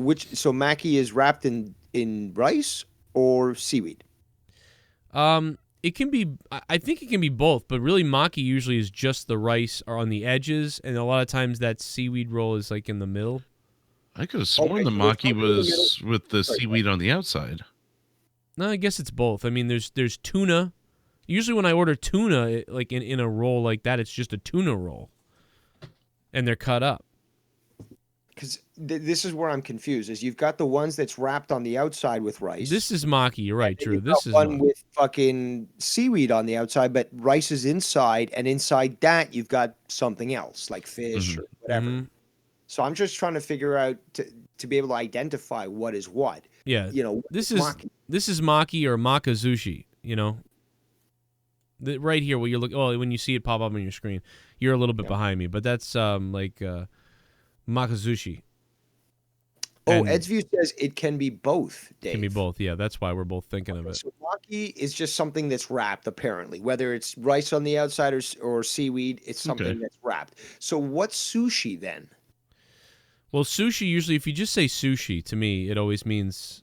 It can mean any of these types of things. Yeah, to Americans, it's a blanket term, but technically it's sashimi with the ball of rice. Where the sashimi is draped over the ball of rice. I believe in all technicality that is sushi. Oh, so the fish is on the outside in that sense. Well, it would just be a ball of rice with just the piece of fish draped over it. Let me grab a picture of it. Do you know the one where there's like, so here's a picture with everything. Cool. This is just about everything, so I can show you. So if I was ordering sushi, like if I was ordering sushi, this stuff with the rice over here, I would call that maki. I would say I want the maki, the spicy tuna maki. I want the tuna maki or the tuna roll. If I was ordering the stuff in the middle here, what you're seeing is the sushi or the sashimi draped over the rice. That's nigiri. So this is nigiri. Okay, so nigiri is the rice. Sorry, the fish draped over the rice. Right, fish draped over the rice is nigiri. I've had a lot of places refer to it as just sushi instead of using sushi as a blanket term. So I don't know if maybe it's both or what. Yeah, I've never heard of that. But look, we know that Americans just say sushi for everything, but we know that there's more. Like the Japanese is really what we're going for. So that's why I'm trying to figure out. Okay, so nigiri seems to be the one in the middle, but that's a particular type of sushi. Right. Right. Nigiri's this sort of the slab over the rice, covering up the rice like a hat. And anything with, so say that this tuna right here, I'm trying to find an even better picture. There's no sashimi here. I wish there was sashimi in This that. is where I get confused. So we got nigiri and then sashimi. So sashimi is just the fish. Yeah, Right. exactly. Cut up And with no rice nigiri at all. is the fish draped over the rice. Okay, as here we see go. that. Here we go. I found one. Here's a good example. I was looking for pictures, and this is the only picture I can find. Okay, so here is here's the sashimi. That's sashimi. Which, well, let me just turn my camera on. Fuck it, we don't need your cameras anymore. So here is the sashimi, the orange salmon you're seeing right there. That's the sashimi. Then above it over here, you're seeing the nigiri, Okay. and then to the left over here would be maki. So you're seeing maki over here, nigiri here, and sashimi here. Okay, I get it. So you could be like, oh, yo, I want, give me the tuna sashimi, give me the tuna nigiri, give me a tuna roll. So you could have every type all tuna, or you could have every type all salmon, or you could have every type all whatever. So Okay, cool. yeah, and then there's stuff where like if you're in America and you're like, yo, give me the yellow tuna, like or whatever. They know what that is. They know the yellow tail, yellow tuna. You don't have to call it. I've had sushi tons of times, but the thing is, though, it's like at a big, company dinner or party or something where there's literally just tons of the stuff. So I'm like, oh, let's just try this. But no one's there saying, okay, this is this, and it's made of this. So I never really sort of got the handle of to what it is or how it's supposed to be or whatever. Well, and then the thing is, a lot of restaurants kind of have variations of their own custom made things where they use spices and they use sort of mayonnaise, mayo flavored things with some other stuff. Like there's all these, and sometimes those are the best. Like if you find a sushi place and you're like, what's the Clatter House? Oh, the Clatter House is like, we take watermelon inside of this and like and all these other different things. Like, oh, it's beef, beef teriyaki on the outside with salmon in the middle, and they're like, what the fuck? I'll try that. I don't know what the fuck that is. And so like things like this on your screen now, that looks like it's some kind of maybe spicy tuna with something else in there that I don't know about. Like, and they can really get wild, dude, with shit that's really hot or shit that's really just amazingly tasty. And I will agree with you. The whole California roll thing is kind of like an insult. It's just like, why are you giving it sort of like Americanized, bastardized garbage when it's not even close to what the Japanese eat? I mean, you're at a place to eat sushi, right? If I could give you a reasoning for it, though, I would call it the beginner's sushi. Yes. Like you could get most people to eat a California roll. Balls. That's what it is. It's like, oh, stupid American. They cannot educate the palate. Let's make it something easy for them. Yeah, like what? What the fuck is this? Like, what is this? You try and bring sushi. Jesus Christ! What is Holy that? Food coloring or beets? I don't know what. I love beets. But you know what? Cold beet salad. Could be beets and squash. See, look at this one. Like this one, this looks awesome to me. Like this looks like a hamburger fucking sushi. It's a hamburger. That's actually something that somebody put together, but it's a hamburger sushi. Like, dude, the place in where I used to go. Let me see if I can find it. I again, like I said, I've tried sushi multiple times. Again, it's something that's never really clicked with me, but it's not like I've ever said, ew, I won't try it. It's just like I keep trying it to try to see whether or not I like it. Yeah. But maki, I really enjoy. I love the rolls. Nigiri, it's okay, I guess. Eating raw fish, like just as the sashimi, I can do it, but it's not like something I'll go out and do. It's not. I don't really. Unfortunately, I probably never had really good sushi, so that's why I probably don't like the taste of the fish that I had in the past. But raw fish, raw doesn't really bother me. It's is it worthwhile? Is it tasting good? If not, then why do that? There is a benefit to living coastal also when it comes to sushi places, because anytime we're down in Florida, we got 2 sushi places we go to down there in Vero, and both of them have like a fresh catch of the day. So they may have cobia, for instance, on the menu. It seems to always be cobia when we're down there. I'm like, can we not hit a different time? Most of these places are they're farmed usually, though. No, but don't they swim up off the coast of Florida? Mahi, fresh mahi. Yeah, but like I said, it must not be the fresh catch the week we're up there. Because keep in mind, we're only up there a week a year normally, not this year. Clam Baked, you're actually talking about the place that I'm talking about. Used to be a bomb place on Hancock Street in Quincy. You're thinking of Fuji. That what do you mean used to be? They're not there anymore? Fuji's still there. Fuji's not there? It's the Fuji. Oh, Clam Baked, if you didn't know, Fuji moved down the street. They're close to the Stop and Shop building now. Clam Baked, you got to go over there, man. They're still there. They're the ones I'm talking about. If you ever go to Fuji Clam Baked, order the secret to success. That shit tastes fucking amazing. That's like a spicy tuna maki with salmon and pineapple in it or something, and it's fucking unbelievable. Like, I will got to take suck this a dick. opportunity to make a shameless plug, because on Off the Rails episode 8, this is how Jesse and I started the episode. We actually talked sushi. Oh, I mentioned a restaurant near us that has a sushi train. So make sure you guys are on the Patreon to check that out. I figured it out. You know, you love the trains, and you know you love your sushi trains. That's why you're derailed. It's a pure coincidence, to be honest. It's no coincidence. no, love your train. you want to run a train on a guy. Let's just, It's actually the kid that drags us out there. Thomas the Tank Engine, your favorite train of all. Works for me. I miss George. So, okay, a bento.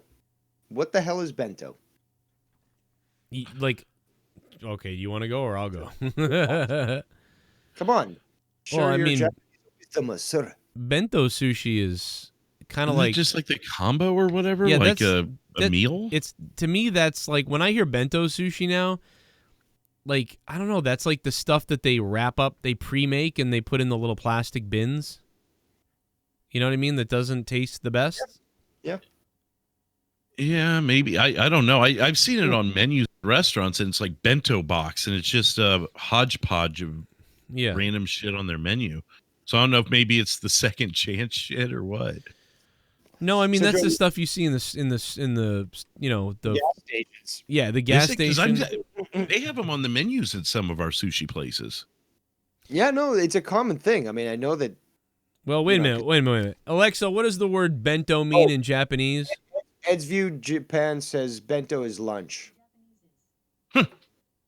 Arigato, Ed's View. Hey. Outside Japan, it is common in Chinese and Korean. Alexa, raise level to 10.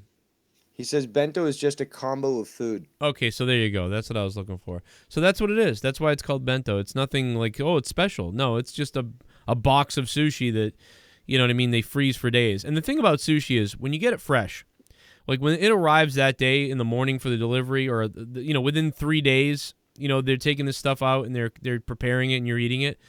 You know, it's really good. But when you start to, like, you know, ship it, package it, freeze it for a couple days, it's just never right, because it starts getting cold too long, and it's something about it. The texture, the taste goes away a little bit. It's never agreed with me. I actually get upset to my stomach after having grocery store sushi. Question. The octopus, is that raw as well? Yes. Yeah. Really? Octopus is It's- fucking, dude. I don't know why. I mean, obviously you're putting soy sauce on everything, but octopus is, I don't know. It's different, bro. I love octopus. I always get it because I love octopus, but that's the thing. You know how I can't remember the brands, whatever, but you know, smoked octopus, smoked oysters, you know, like in a little tin, Mhm. but like smoked octopus tentacles. Fucking love that shit, man. right. So Oh, yeah. like, but I mean, that's smoked. It's not necessarily raw, but it's not cooked either. So I'm just curious, how does it taste when in sushi?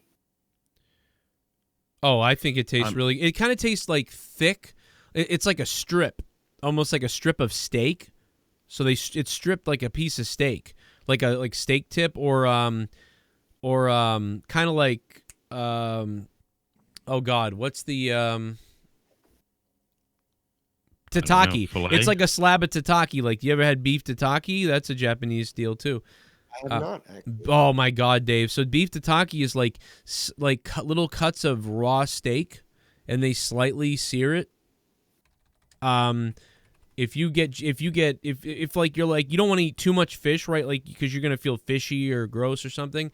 Then like you get beef tataki, And on top of beef tataki, you dip beef tataki in ponzu sauce. You know what ponzu sauce is? No. So you got to get ponzu sauce. You get ponzu sauce. They cut this steak in these thin slabs. Mostly it's raw. And you dip it into ponzu sauce. And the ponzu sauce is this kind of tangy, lemony, very light but tasty sauce. And when you put it on that steak slab and you eat that, dude, it is super tasty. And it goes really well next to sushi. I'm looking at photos of this. This looks fucking awesome. Dude, beef tataki, you got to do it. Like, I don't know about this one. I don't know what they're doing there, but, you know, the one, and by the way, the ones that we're talking about where I used to live in Quincy, at Fuji, if anybody lived near Fuji, there's 2 Fujis, so it gets confusing. Oh, hey, remember that, Jeremy, there's 2 Fujis in Quincy. Make sure you do the Hancock one. You know that already, but the Hancock one, dude, their beef. Now, I'm out here, and I've tried stuff out here in Foxborough and all over the place. Nobody has as good a maki, and nobody has as good of beef tataki as the one in Quincy. Probably because in Quincy, it's lots of Asian and Japanese, although these people out here are fully Japanese, too. So I love the redness of the meat. Yeah. I'm telling you, bro, you're gonna jerk off on this stuff if you get the right one. That fucking, that looks so good. And so when you mix, so I would get like octopus, beef tataki, and then, you know, a couple, you know, sashimis and some maki, and then, you know, maybe. When you go out, like say you and Leah go out for a date and you go for some sushi. Now, are you getting a la carte? Are you getting, okay, let's just get the party tray because we know we've got all this stuff. Like, how do you go forward when it comes to eating sushi? Yeah, I usually just say, like, here's, like, well, okay, so it depends on the place, really. It really depends on the place. There's a great place also in Quincy called, I think it's, I forget. Oh, God, I hope they all still stay open because they were great. This is a place that does sushi and also does a hot pot, like the Chinese, the hot pot. Okay. You ever done that? Yeah, the sticky hot pot. Yeah, so like you do the hot pot stuff and you get the little cart and you can select on the card what you want. And you can select like all the stuff for the hot pot, but then you can also pick sushi and you can just do this multi thing where you get 4 pieces of everything. You know, so I usually do the thing with 4 pieces of everything because it's like $18 and you get 4 pieces of sashimi, nigiri, maki, and then you can also replace one if you want and just do 8 of something. So I usually do that because it's $18, and then the hot is like we do the super cheap one, which is like $5. So it's like 5, 10 plus 18. Yeah, really good price. So for like, you know, for like $44 or $40, you know, plus then you add the tip in, you know, you can get out of there at $60 and you had a huge cool meal, and it's something different. I mean, we would only do that once every couple months or something, but or not. It depends on what was going on, but yeah. Still, like, you guys are getting a vast selection. It's better than going to a fucking buffet, and you guys are literally getting good quality food and a vast array of selection. Yeah, and it was cool because that was Chinese, and then they had the Japanese bar and the sushi bar.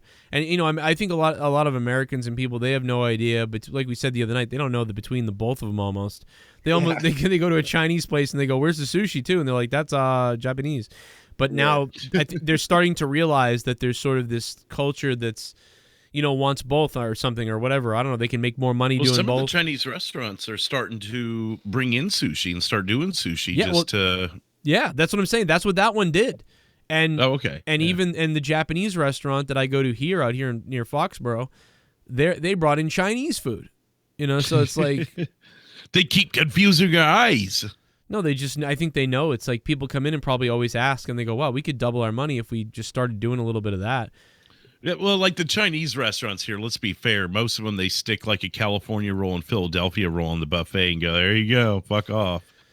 Yeah, that's no good. And you want, with beef tataki, the other thing good with it is cucumber. You want cucumber with it because, Dave, let me tell you this, man. I don't know why, but thin strips of cucumber taste really good when you dip in the ponzu sauce. Okay. So, dude, I used to order beef tataki, and they would give you strips of cucumber and then the ponzu sauce and then the teriyaki. It was so good that I found this stuff out because I said, what the fuck is this? Because I want to make this. I want to eat this all the time. What the fuck is this? And finally I started looking at it. I was like, oh, okay, this is sliced cucumber. At first, I thought it was zucchini. I started ordering zucchinis, and I'm like, no, it's not zucchini. It's way more refreshing. I'm like, oh, it's a cucumber. And then I'm that dumb. I couldn't figure out what a cucumber was.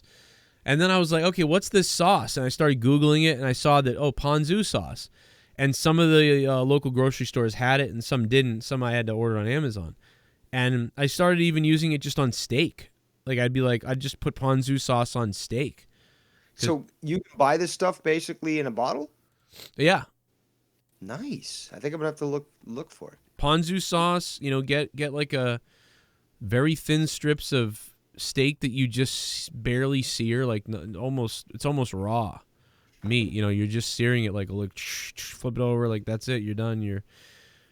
I don't know, man. I don't know. I mean, I'm not dead yet, but Now I think I could say I'm probably like Joe. Joe is to sushi as Dave is to dim sum. Okay.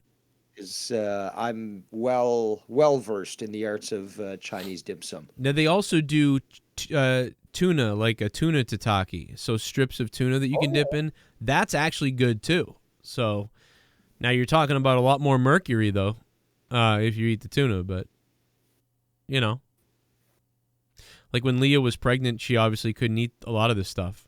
When Leah was pregnant, I think she just did California rolls or something, and then maybe. I think you could have salmon was the other thing that was okay, but definitely you could not do tuna. Did she get any weird cravings while she was pregnant? Oh, yeah. Pickles and pretzels, chocolate pretzels. Pickles? And I had to rush it down my throat. Join us on Derailed for pickles. Mike Doyle from Derek from Carver. Mike Doyle from Carver. Yeah, why do you know that guy? Why do you know that I know that guy?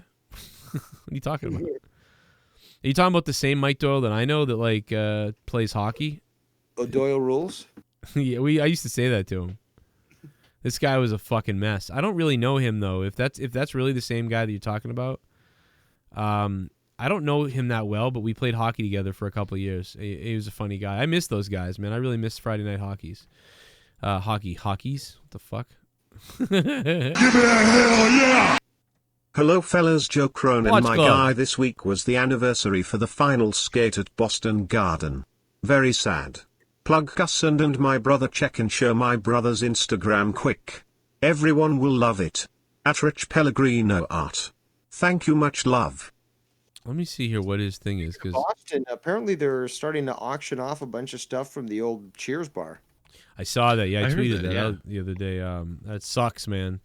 Yeah. That What else we fucking got? sucks. Oh, a little bit of the bubbly. It was only so Want real. some to bubbly? begin with. Look at this stuff. Oh. A little Nobody bit knows of the your name bubbly. now, motherfucker. The Yankees lose. The Yankees lose. The Yankees lose. The Yankees lose.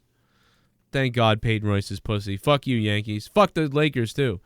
I'm really pissed off. Oh, check out Rich Pellegrino's art, man. Wow, that's really cool. He's going to get sued, but this is really cool. No, I'm just kidding. He might, though. Wow, he's got an awesome website. richpellegrino.com. Great art. Actually, oh my God, look at that Skeletor one. That's fucking awesome. Maybe we could have him draw like me and Dave and everybody and like Jesse. He drew all that? Yeah. Yeah. Wow. Oh, I like this Jordan Look at one. that rock bottom. This guy on Instagram or something? Yeah, Rich Pellegrino, art and illustration. Kind of reminds me of some of Schamberger's watercolors. Yeah. And kind of, what are you saying? He ripped him off, Derek, No. Drew? No, because I think this actually, a lot of these look better than Schamberger's. This would have been, this Jordan, this would have been a great like NBA Flair card back in the day. That looks fucking awesome. Yeah, that's cool. I like that. Like Exo Man of War. That's fucking awesome that he even knows who that is. That right? was also, by the way, one of the greatest comics ever. And look at down below, he's got They fucked Jordan. things up. They fucked it up. Oh, the SJWs are taking over all the stuff now. No, just Valiant used to be a fucking a great comic book label, and they Oh, got fucked. well, there were all the comic book labels. Fucking awesome. All the labels are dead now, man, because they're all psycho SJWs. They're all dying. Did you guys hear? You guys know that there's a good chance that that DC might just go full digital when it comes to their comics, and they're just gonna gut the fucking comic book division. I think it's Time Warner that owns them, and there's a good chance they might even just, because this is where the whole talk came about like having DC characters in Marvel and stuff, is that literally, again, Time Warner, I believe, is saying, well, this has reached the end of the line. It's costing us too much money. Wow. So we're just going to like rent out, these characters. You want to buy them for a license fee? Great. Put them in your fucking comics and stuff. We don't care. So it looks like it's getting to that point. Marvel, obviously owned by Disney, no chance that they're going to go out anytime soon. But DC, there's a very good chance right now that, again, their comic book division just might go totally away. They're going to concentrate on their properties on film. But when it comes to anything that's, in comic books or digital form, like, reading stuff, it'll be like licensed up to whoever wants to pay the fees. It's looking really bad for DC right now. I think really less people are reading comics than ever, and on top of that, they push the SJW agenda. A lot of people who are obsessed with, all the fans who are like really obsessed with comics, a lot of them left. So because of the SJW stuff, or they're reading new comics, like new stuff that like no one's heard of yet, that isn't big, that's underground. That's the stuff that's doing well because it's honest work. It's just like the Star Trek, Star Wars fans. It's like people were watching Stranger Things instead or something, because those old IPs have been taken over by idiots. Yep. So it's a mess, man. Making things worse, and nobody wants to fucking read it or tune into it. So I really wanted to get a little more into the Andy Signore stuff, but we're running out of time here. And I think it's going to be something I'm going to address in a solo video, because I think I know a lot about it, and I don't think a lot of people know about it or care about it as much as I do. Yeah, and I think a lot of people sort of said that. And, so I think I'm going to do a single video about it because it interests me. And it's kind of interesting, and like he's finally fighting back and burying these guys. And he shit on the Schmodown people, he shit on all the Junkies people. And I think the people that care about it are going to find the video, and they'll look at it and they'll be interested. But I think, can you do people like me a favor and actually just give a little summary of who he is on that video, just so that we get the context of the whole situation? Yes, yeah. But basically, what I said earlier with like how he sort of really created this channel, or really was in charge of this channel, and but it was backed by a group, a little corporate group, So it'd be like if I was doing Joe Cronin show, but you got muscle, like all of us had like hands in the behind the scenes shit of it. That, but also like some company funded it too. Like some company called Bloxer funded the Joe Cronin show, like almost like Tim the Two Man Taylor, how he had a cable TV show and he was in charge of everything, but there were sponsors and people paying to have his show on the air. It's funny you mentioned that. Did you see that was coming back? Yeah, no, it's not that show. It's called Assembly Required, and apparently it's. You didn't hear about this? This is fucking awesome. No. Fucking what's the guy? Not Tim, but the character. Al Borland. Oh, yeah. Tim. Al Borland is the actor, right? He announced that basically they've completed filming.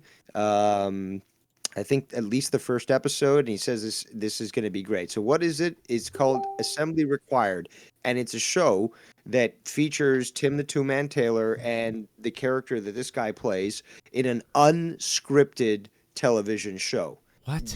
Basically playing their characters. So wait a minute, is this like so is he going to be Tim Allen? No, yeah, he's going to Tim Taylor, like as in Tim the Tim Taylor. Taylor. As in, like he's going to be the character that he played in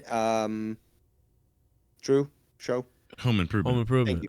Home Improvement. So they're allowed to use the characters. Apparently so. But Wow. it's called Assembly Required, and it's unscripted apparently. Dude, that fucking sounds so fucking funny. I mean, is it gonna? What channel is it gonna be on? Do they know? A ton of improv. I have no idea what channel. All I saw was the tweet. Hey, look at this, Al. You could stick this ruler up your ass. Yes, that's the photo of them. Improv is such a lost art in television. Like they've never tapped into it, other than Whose Line Is It Anyway? Never tapped into it the way they should have. Trailer Park Boys, they do it a lot. Well, what about Curb Your Enthusiasm? They do it a lot too. Yep, that's true too. And remember that one show on Fox? It was like a predominantly black show and stuff, and they eventually went to a lot. It was live and it was improv, and they would actually start to laugh while they're trying to do their lines. Oh, I can't remember Like in Living Color? Or? no, I know what you're talking about. Oh my god. Okay, but yeah, that was the big thing on Fox, because this was like early '90s, and Fox was a fledgling channel. But they were like, "We're doing something different. We're changing the show from the sitcom that it was, where it was a a studio audience. We're making it live, and it's improv." And it was it actually was a very good show, very smart show as well. But it was like a predominantly black characters and black storylines and so forth. But they were like very funny, and the fact that they would crack up on while doing it, spoke a lot to the fact that the unscripted format can lead to so much fun. Just like fucking, Whose Line Is It Anyways? I think some of the Carol Burnett show eventually ended up like that. Or there was another show that was, either related to her or similar to her that was like that. I think Curb Your Enthusiasm does it pretty well, because they always have this very strategic punchline at the end, and even little jokes in the middle. So there's always this very cerebral like idea of all these jokes leading up to the end. But then there's all these interactions in the show that pretty much unless it's something that's key to that, are all ad-libbed. So it's an interesting show that it's so thought out, yet a lot of the dialogue is just, let's just wing it, and that's it. And Larry, maybe David has some things like, hey, maybe you should say this or that. Maybe you could say this or that, and we'll do whatever. And then they go with it. So I don't know. I think I like it when it's a hybrid. So, but are they going to be like building real things and then just joking the whole time? Is that like they're really going to be putting together stuff, like almost like treating it like they're doing the Home Improvement show? I'm actually thinking it might be very similar to the old Red Green show. I don't know if you ever watched that. It's a Canadian show. But Red Green show. Yeah, very similar to, and this was before Tim the Toolman Taylor, but basically it was this Canadian redneck sort of thing, and he fixes things literally with either duct tape or WD-40. And he would, again, it would just make the craziest contraptions and shit, and like just total ridiculousness. But it's very similar to that. And let's let them see what they would be doing. I mean, I think it's just, there's so much potential there. That show did not exhaust its potential.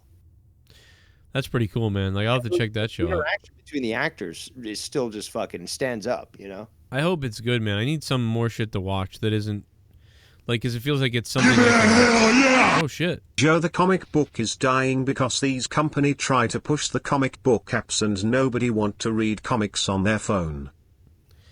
Well, that is definitely part of it. I still think it's a lot of the SJW stuff, but you're right, a lot of the phone stuff. It is the SJW stuff. Yeah, because in my opinion, what you do, if you want to keep printing and you want to keep print alive, and you want to keep it alive because a big reason is because that's what sells everything more. Like, nobody wants to really read a comic on their phone. They want a physical one. I even believe younger kids are like this.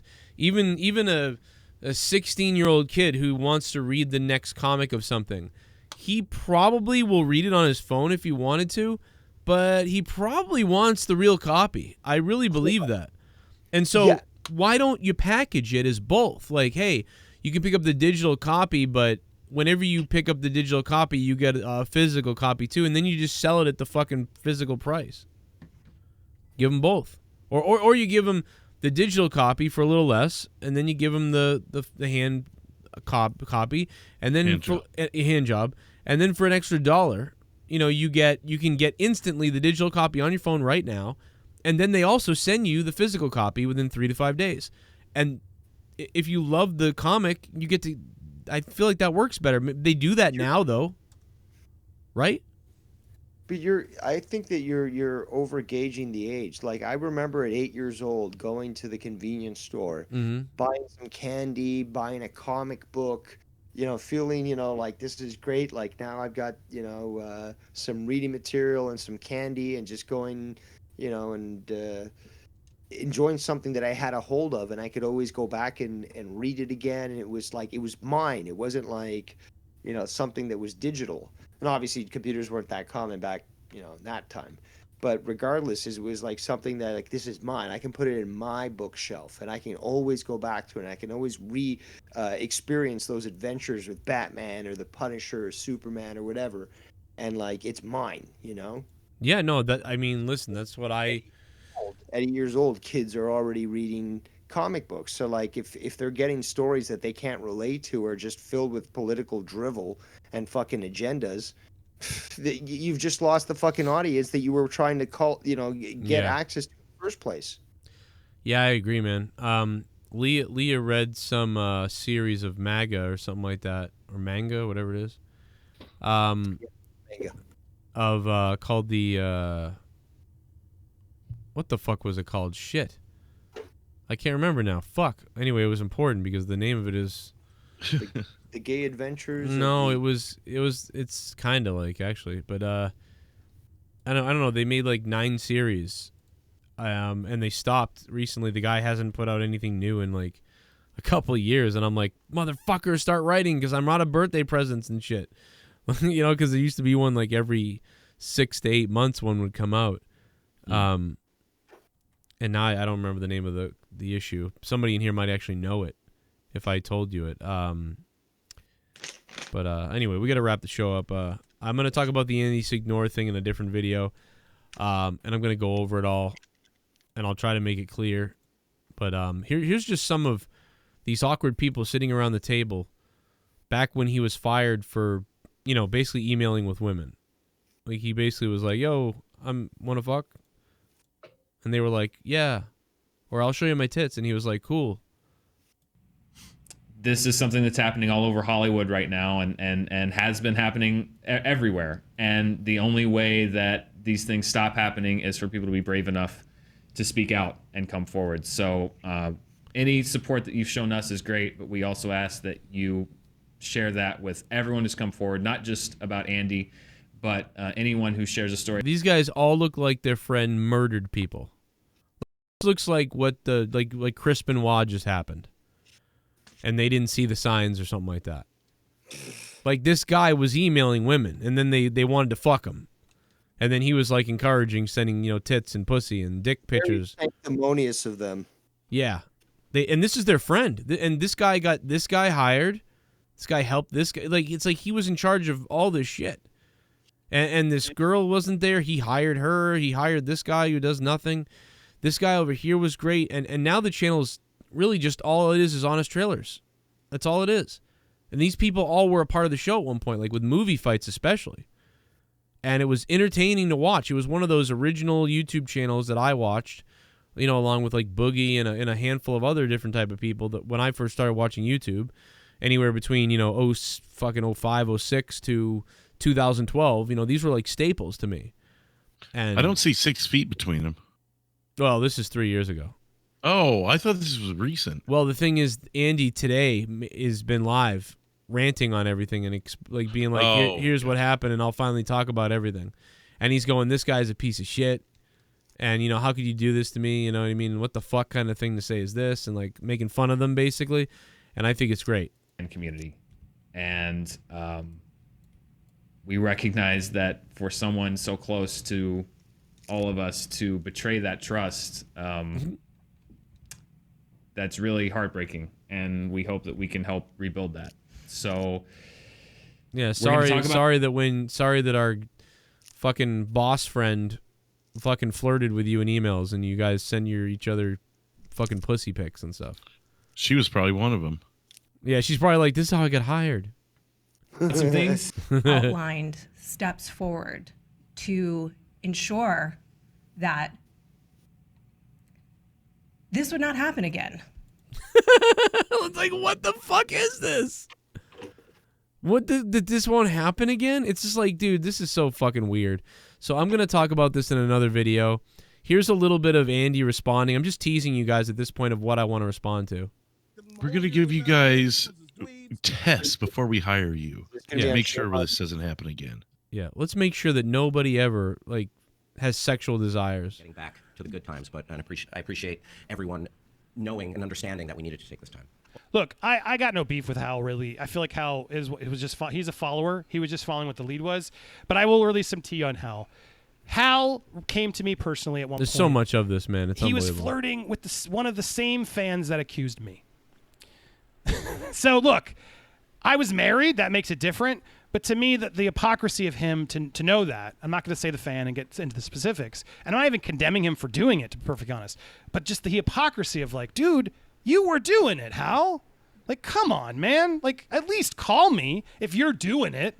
Like, I don't think you were doing anything appropriate. I'm not accusing you of doing anything wrong. But my God, dude, like, reach out. Clearly, you've been misunderstood in your life. Clearly, you could have been in the same situation because someone could have said something wrong about what you said. But come on, man, have some decency. Apparently, overnight, shocked, Dan suddenly overnight is like, you know what? Andy was a harasser. Yeah, I guess overnight, I'm so shocked and disgusted. I don't know. I guess, yeah, you must have been. Well, all right, in this industry and just in general. And I think what we want to do is not just rebuild the channel, but help make this a community that is more accepting, that is a place where people feel comfortable coming in. So if you're wondering what happened in movie fights, this is your answer. We've heard from so many fans. But, to make fans accepting, like, what is he talking about? Like, what the fuck is going on here? Like, these guys had a wicked entertaining show where they fought over movies, and that was the point, and they scored points. So many YouTube channels and YouTubers and different people have ripped that format off because it was so good. Have you ever heard of movie fights? I can't even believe people don't really know about them. But it's been 3 years since this channel was really functioning the way it used to. But Screen Junkies was huge. You've heard of Honest Trailers though, right, Dave, or somebody? You guys? Yeah. Yeah. So like that's them, and movie fights, that's them. Mm-hmm. All these things, it's them. And dude, there's so much drama in this. It's unbelievable. He's doing like a 10-hour stream today. I think he's made like $5,000 in donations. But he's had a channel now for 3 years. Or for for about a year. About a year ago, Andy decided I'm gonna create my own YouTube and I'm gonna come back and everything. And the guy from What Culture did that too. What's his face? Who I think he's a pussy too. Like, oh, I'm gonna run away because he cheated on his girl too. But they act like that something horrific happened to all the audience and stuff. And it's like the audience doesn't give a fuck. The audience doesn't give a fuck that Andy Signore was emailing with some fans who were emailing him who wanted to like fuck or like send dick pics and shit. Like no one gives a fuck. And then like, yeah, he cheated on his wife. That's kind of fucking gross and not a good thing. But like the audience doesn't feel like, oh my God, we're betrayed and this isn't a safe place to be because he's on the prowl. He might email one of us because we're good looking. It's just like, what? Now, if he like raped fans, like, they were like at events and he was like raping fans, that's different. That's where it's like, wow, like we're supposed to entertain you and we have people from our show fucking assaulted our fans, raped our fans. Before long, Sadie Hawkins is going to be the only way. I mean, like, what is this? What the fuck am I hearing? It's crazy. In the last few years that have said, hey, I used to comment on your videos or I used to be involved and engaged and I just can't do it anymore because I feel like I'll be attacked. I feel like... What? Oh, my God. Dude, this guy's trying to say the fans won't watch. Oh, I've gotten so many comments, I feel like I'll be attacked. What do you mean? He didn't attack anybody. He just sent some messages to some fans who said some stuff and said stuff to him. Most of the engagements that he's being accused of, they reached out to him first. It's not like he went out and attacked people. What the fuck? You want to know something crazy I just noticed? What's that? This video came out the same day as the Adam Blompiade stuff. Are you serious? Wow. Cultaholic, October 25th, 2017, so a day before. Oh my God. Yeah, dude, I remember it. Literally I called that out the too. same day. This is all pussy stuff. Everybody needs to stop with this SJW stuff. And you know what's sad is that I did talk about this a little bit back then, but we should have done a lot on this back then. And I did call this out then. In fact, I unsubbed from Screen Junkies. When they released this video, I unsubbed. They probably thought I unsubbed because of Andy. I didn't. I unsubbed because of them acting like cuck weirdos. You would have thought this man raped and killed children. I can't be a part of. They decided to the make movie discussion, space a and safe that's space. something They that did what we wanna Christian did with focus on as Schmodown. Well, is oh my god, we want. See, I this told you Christian from Schmodown was a pussy. To be a place for movie fans to come and talk about movies and learn and grow and have their love of film appreciated and nurtured and not yelled at. That's not what Screen Junkies was. We are going was. to be setting some internal standards, just community standards, guys. Kind of help us foster the community that we want to build, and we are taking the burden on ourselves to look at some of what we've done and all those hey, toxic shows we've done. There were some things we did that invited divisiveness. Things we did that invited divisiveness. Movie fights. And that bro, invited, we have been outside of they act like they haven't been outside of movie theaters with the nerds and the movie lovers and then didn't have arguments on the steps. That's what you do. You people rage at. You've never been to a Star Wars movie where the fandom is split? You suck. You don't know Star Wars. That's in real life. Why would you expect someone to come to the internet and have morals all of a sudden? Dude, Jody, Screen Junkies was built, and that was my whole plan. Like, I wanted to be the ESPN of movies. It's sports. People are passionate about it. Right. I want them to be there and yell at each other about That's whatever crazy. it is, and that was the point. The fandom is about passion. Yeah. It's about letting it out there. And that's why we succeeded. So there's a little bit of that. I'm going to have more to say about it later. You know, I think you guys get it. I'm intrigued. Isn't it intriguing, man? I found it very intriguing, and I've known these people.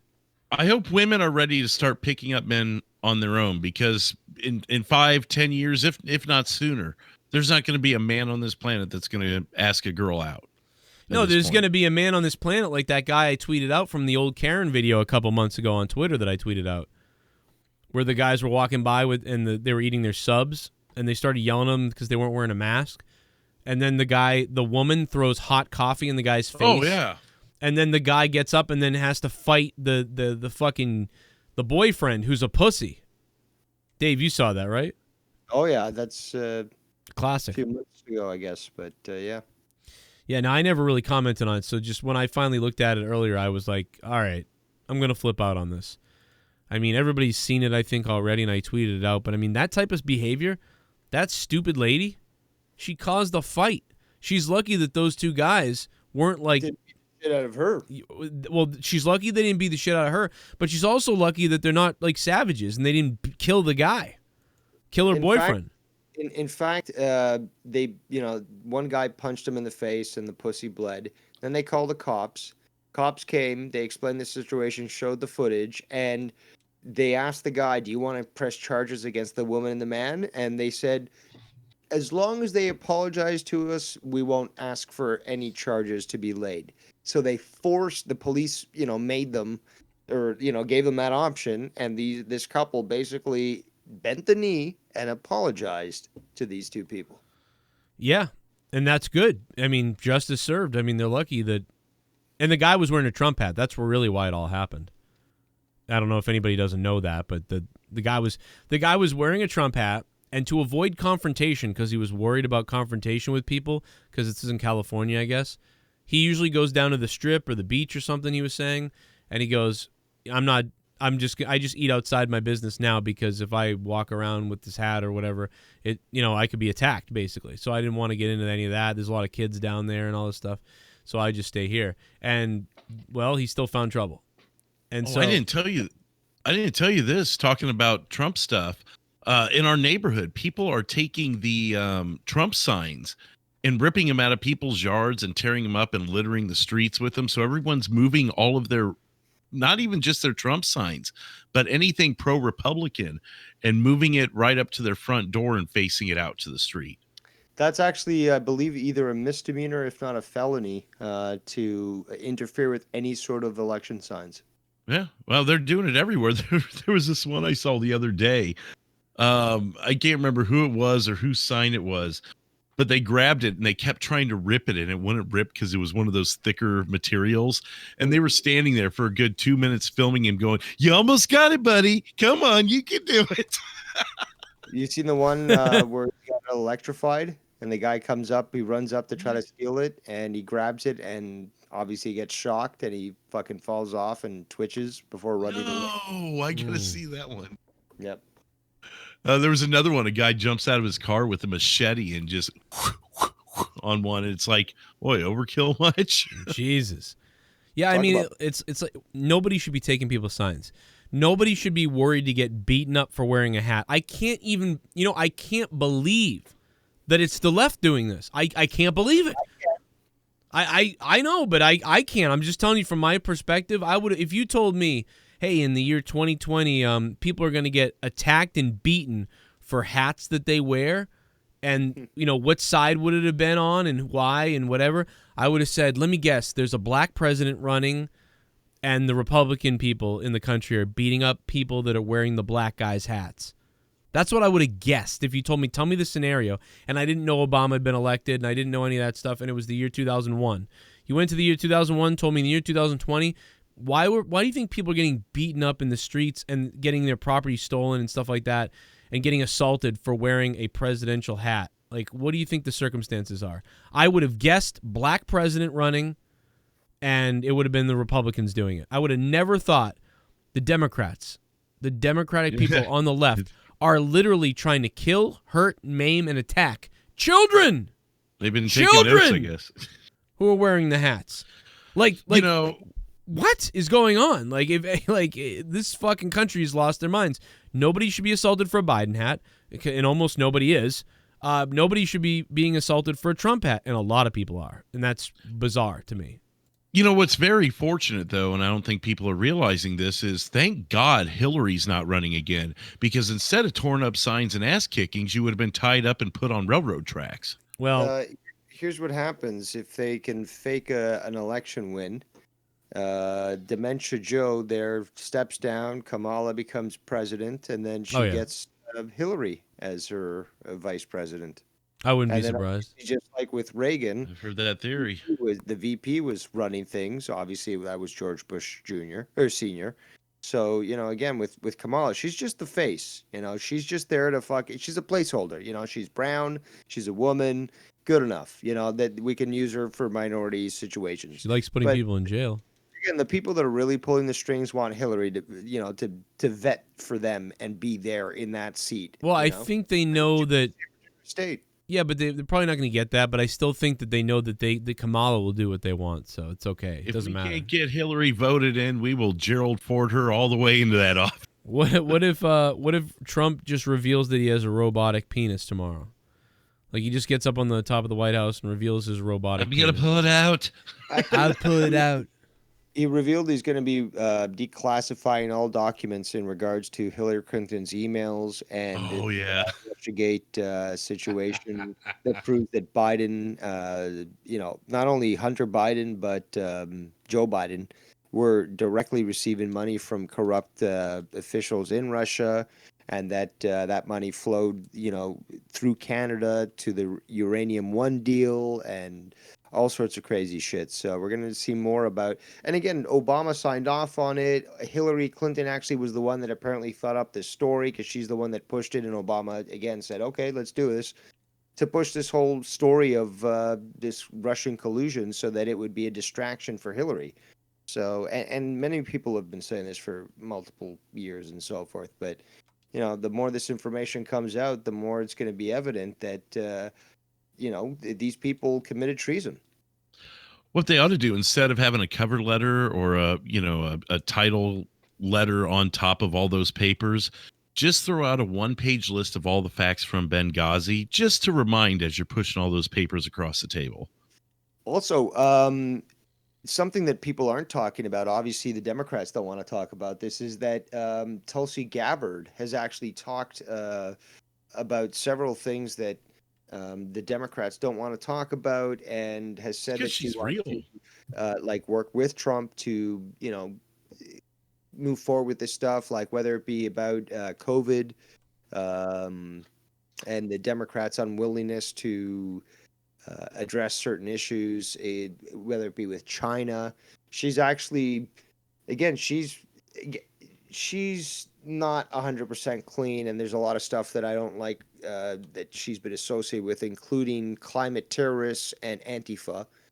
But she is probably the most honest and cleanest, I guess, Democrat that you can find. And she's gone up against the establishment, and they didn't want her at the debates. I think that says a big. What they don't realize is if they would have put her up against Trump, she would have won hands down. No, she wouldn't have won. You don't think so? No, not a chance. However, that would have been, if she had run against him, that would have been something where you would probably have seen some sort of better cooperation between the two parties. Yeah, maybe. I'll give you that for sure. Both of them would be more than willing to at least work closer together and try to get things done. Well, and that would have been a real battle at the debate. But that's the thing. Look at the way that she addressed Joe Biden, for example. She got shit on by her own party because she spoke, against their narratives. I don't have to totally agree with the woman to say that, compared to the rest of them, she's the cleanest of the bunch. And I would rather, have her work with Trump on things, of a bipartisan nature than have no agreements whatsoever going down because of pieces of shit like Pelosi. If you are the kind of person who's going to stand up on stage and when you disagree with your party, actually stand up there and call it out, you've already got me one foot in the door. Exactly. That deserves respect when you speak out against your own party on something that you have a fucking brain. Sorry. Go ahead, Dave. No, I like you, man. We got to get out of here. Go ahead, Dave. Last point. Go ahead. No point at all. Just saying that, you got to respect those that speak out against those that try to force them to say things and go against the party line. Hell yeah, baby. I agree with that. No doubt about it. Big ones. All right, guys. Integrity doesn't have a cost. It's priceless. If you guys want more Final Frontier news, you want more bonus shows, podcasts like this and other ones, make sure you please support the channel on patreon.com/Joe Cronin Show. And everybody have a good night. Thanks to everybody in the chat. Hit that like on the way out if you'd like to. Share this everywhere. And keep it wet, man. Subscribe to Corrupted Nation, Joe Cronin Show, Evil Spectrum 3, Shame on News. And check out the Patreon and all the other stuff. It's all below in the description box. Devious, Dave Rose, Jesse J, Drew, Cheers. Gatekeeper Drew from Derailed, and fuck Bill Goldberg. And I had to rush it down my throat. A lot of small ones.